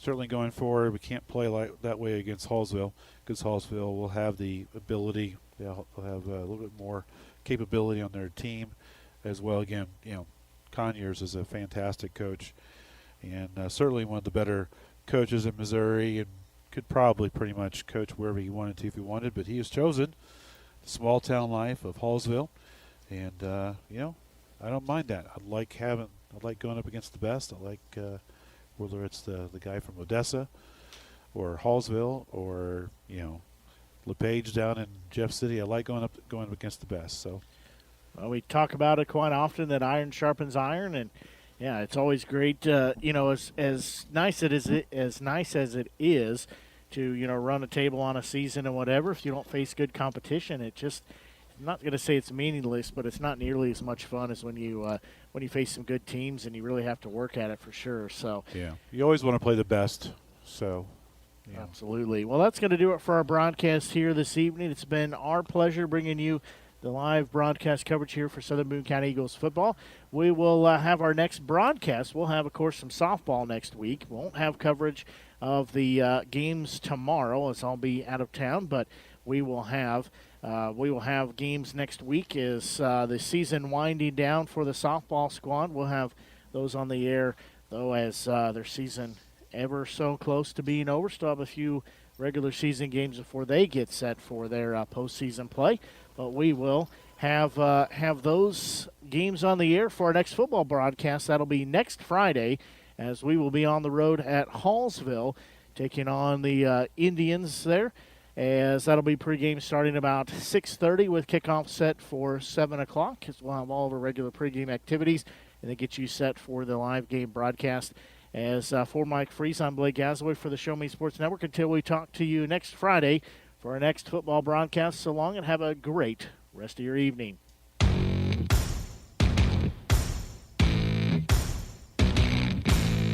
You've been listening to the biggest and absolute best coverage in mid-Missouri on the exclusive home for Southern Boone County Eagles football, the Show Me Sports Network and the Eagles Radio Network. The Show Me Sports Network broadcast crew are the ones that know your Eagles the best. Exclusive coverage of Southern Boone County Eagles football has been brought to you by Avon with Michelle Carty, Boone County Journal, Centurion Cares, Eddie Goodell Society.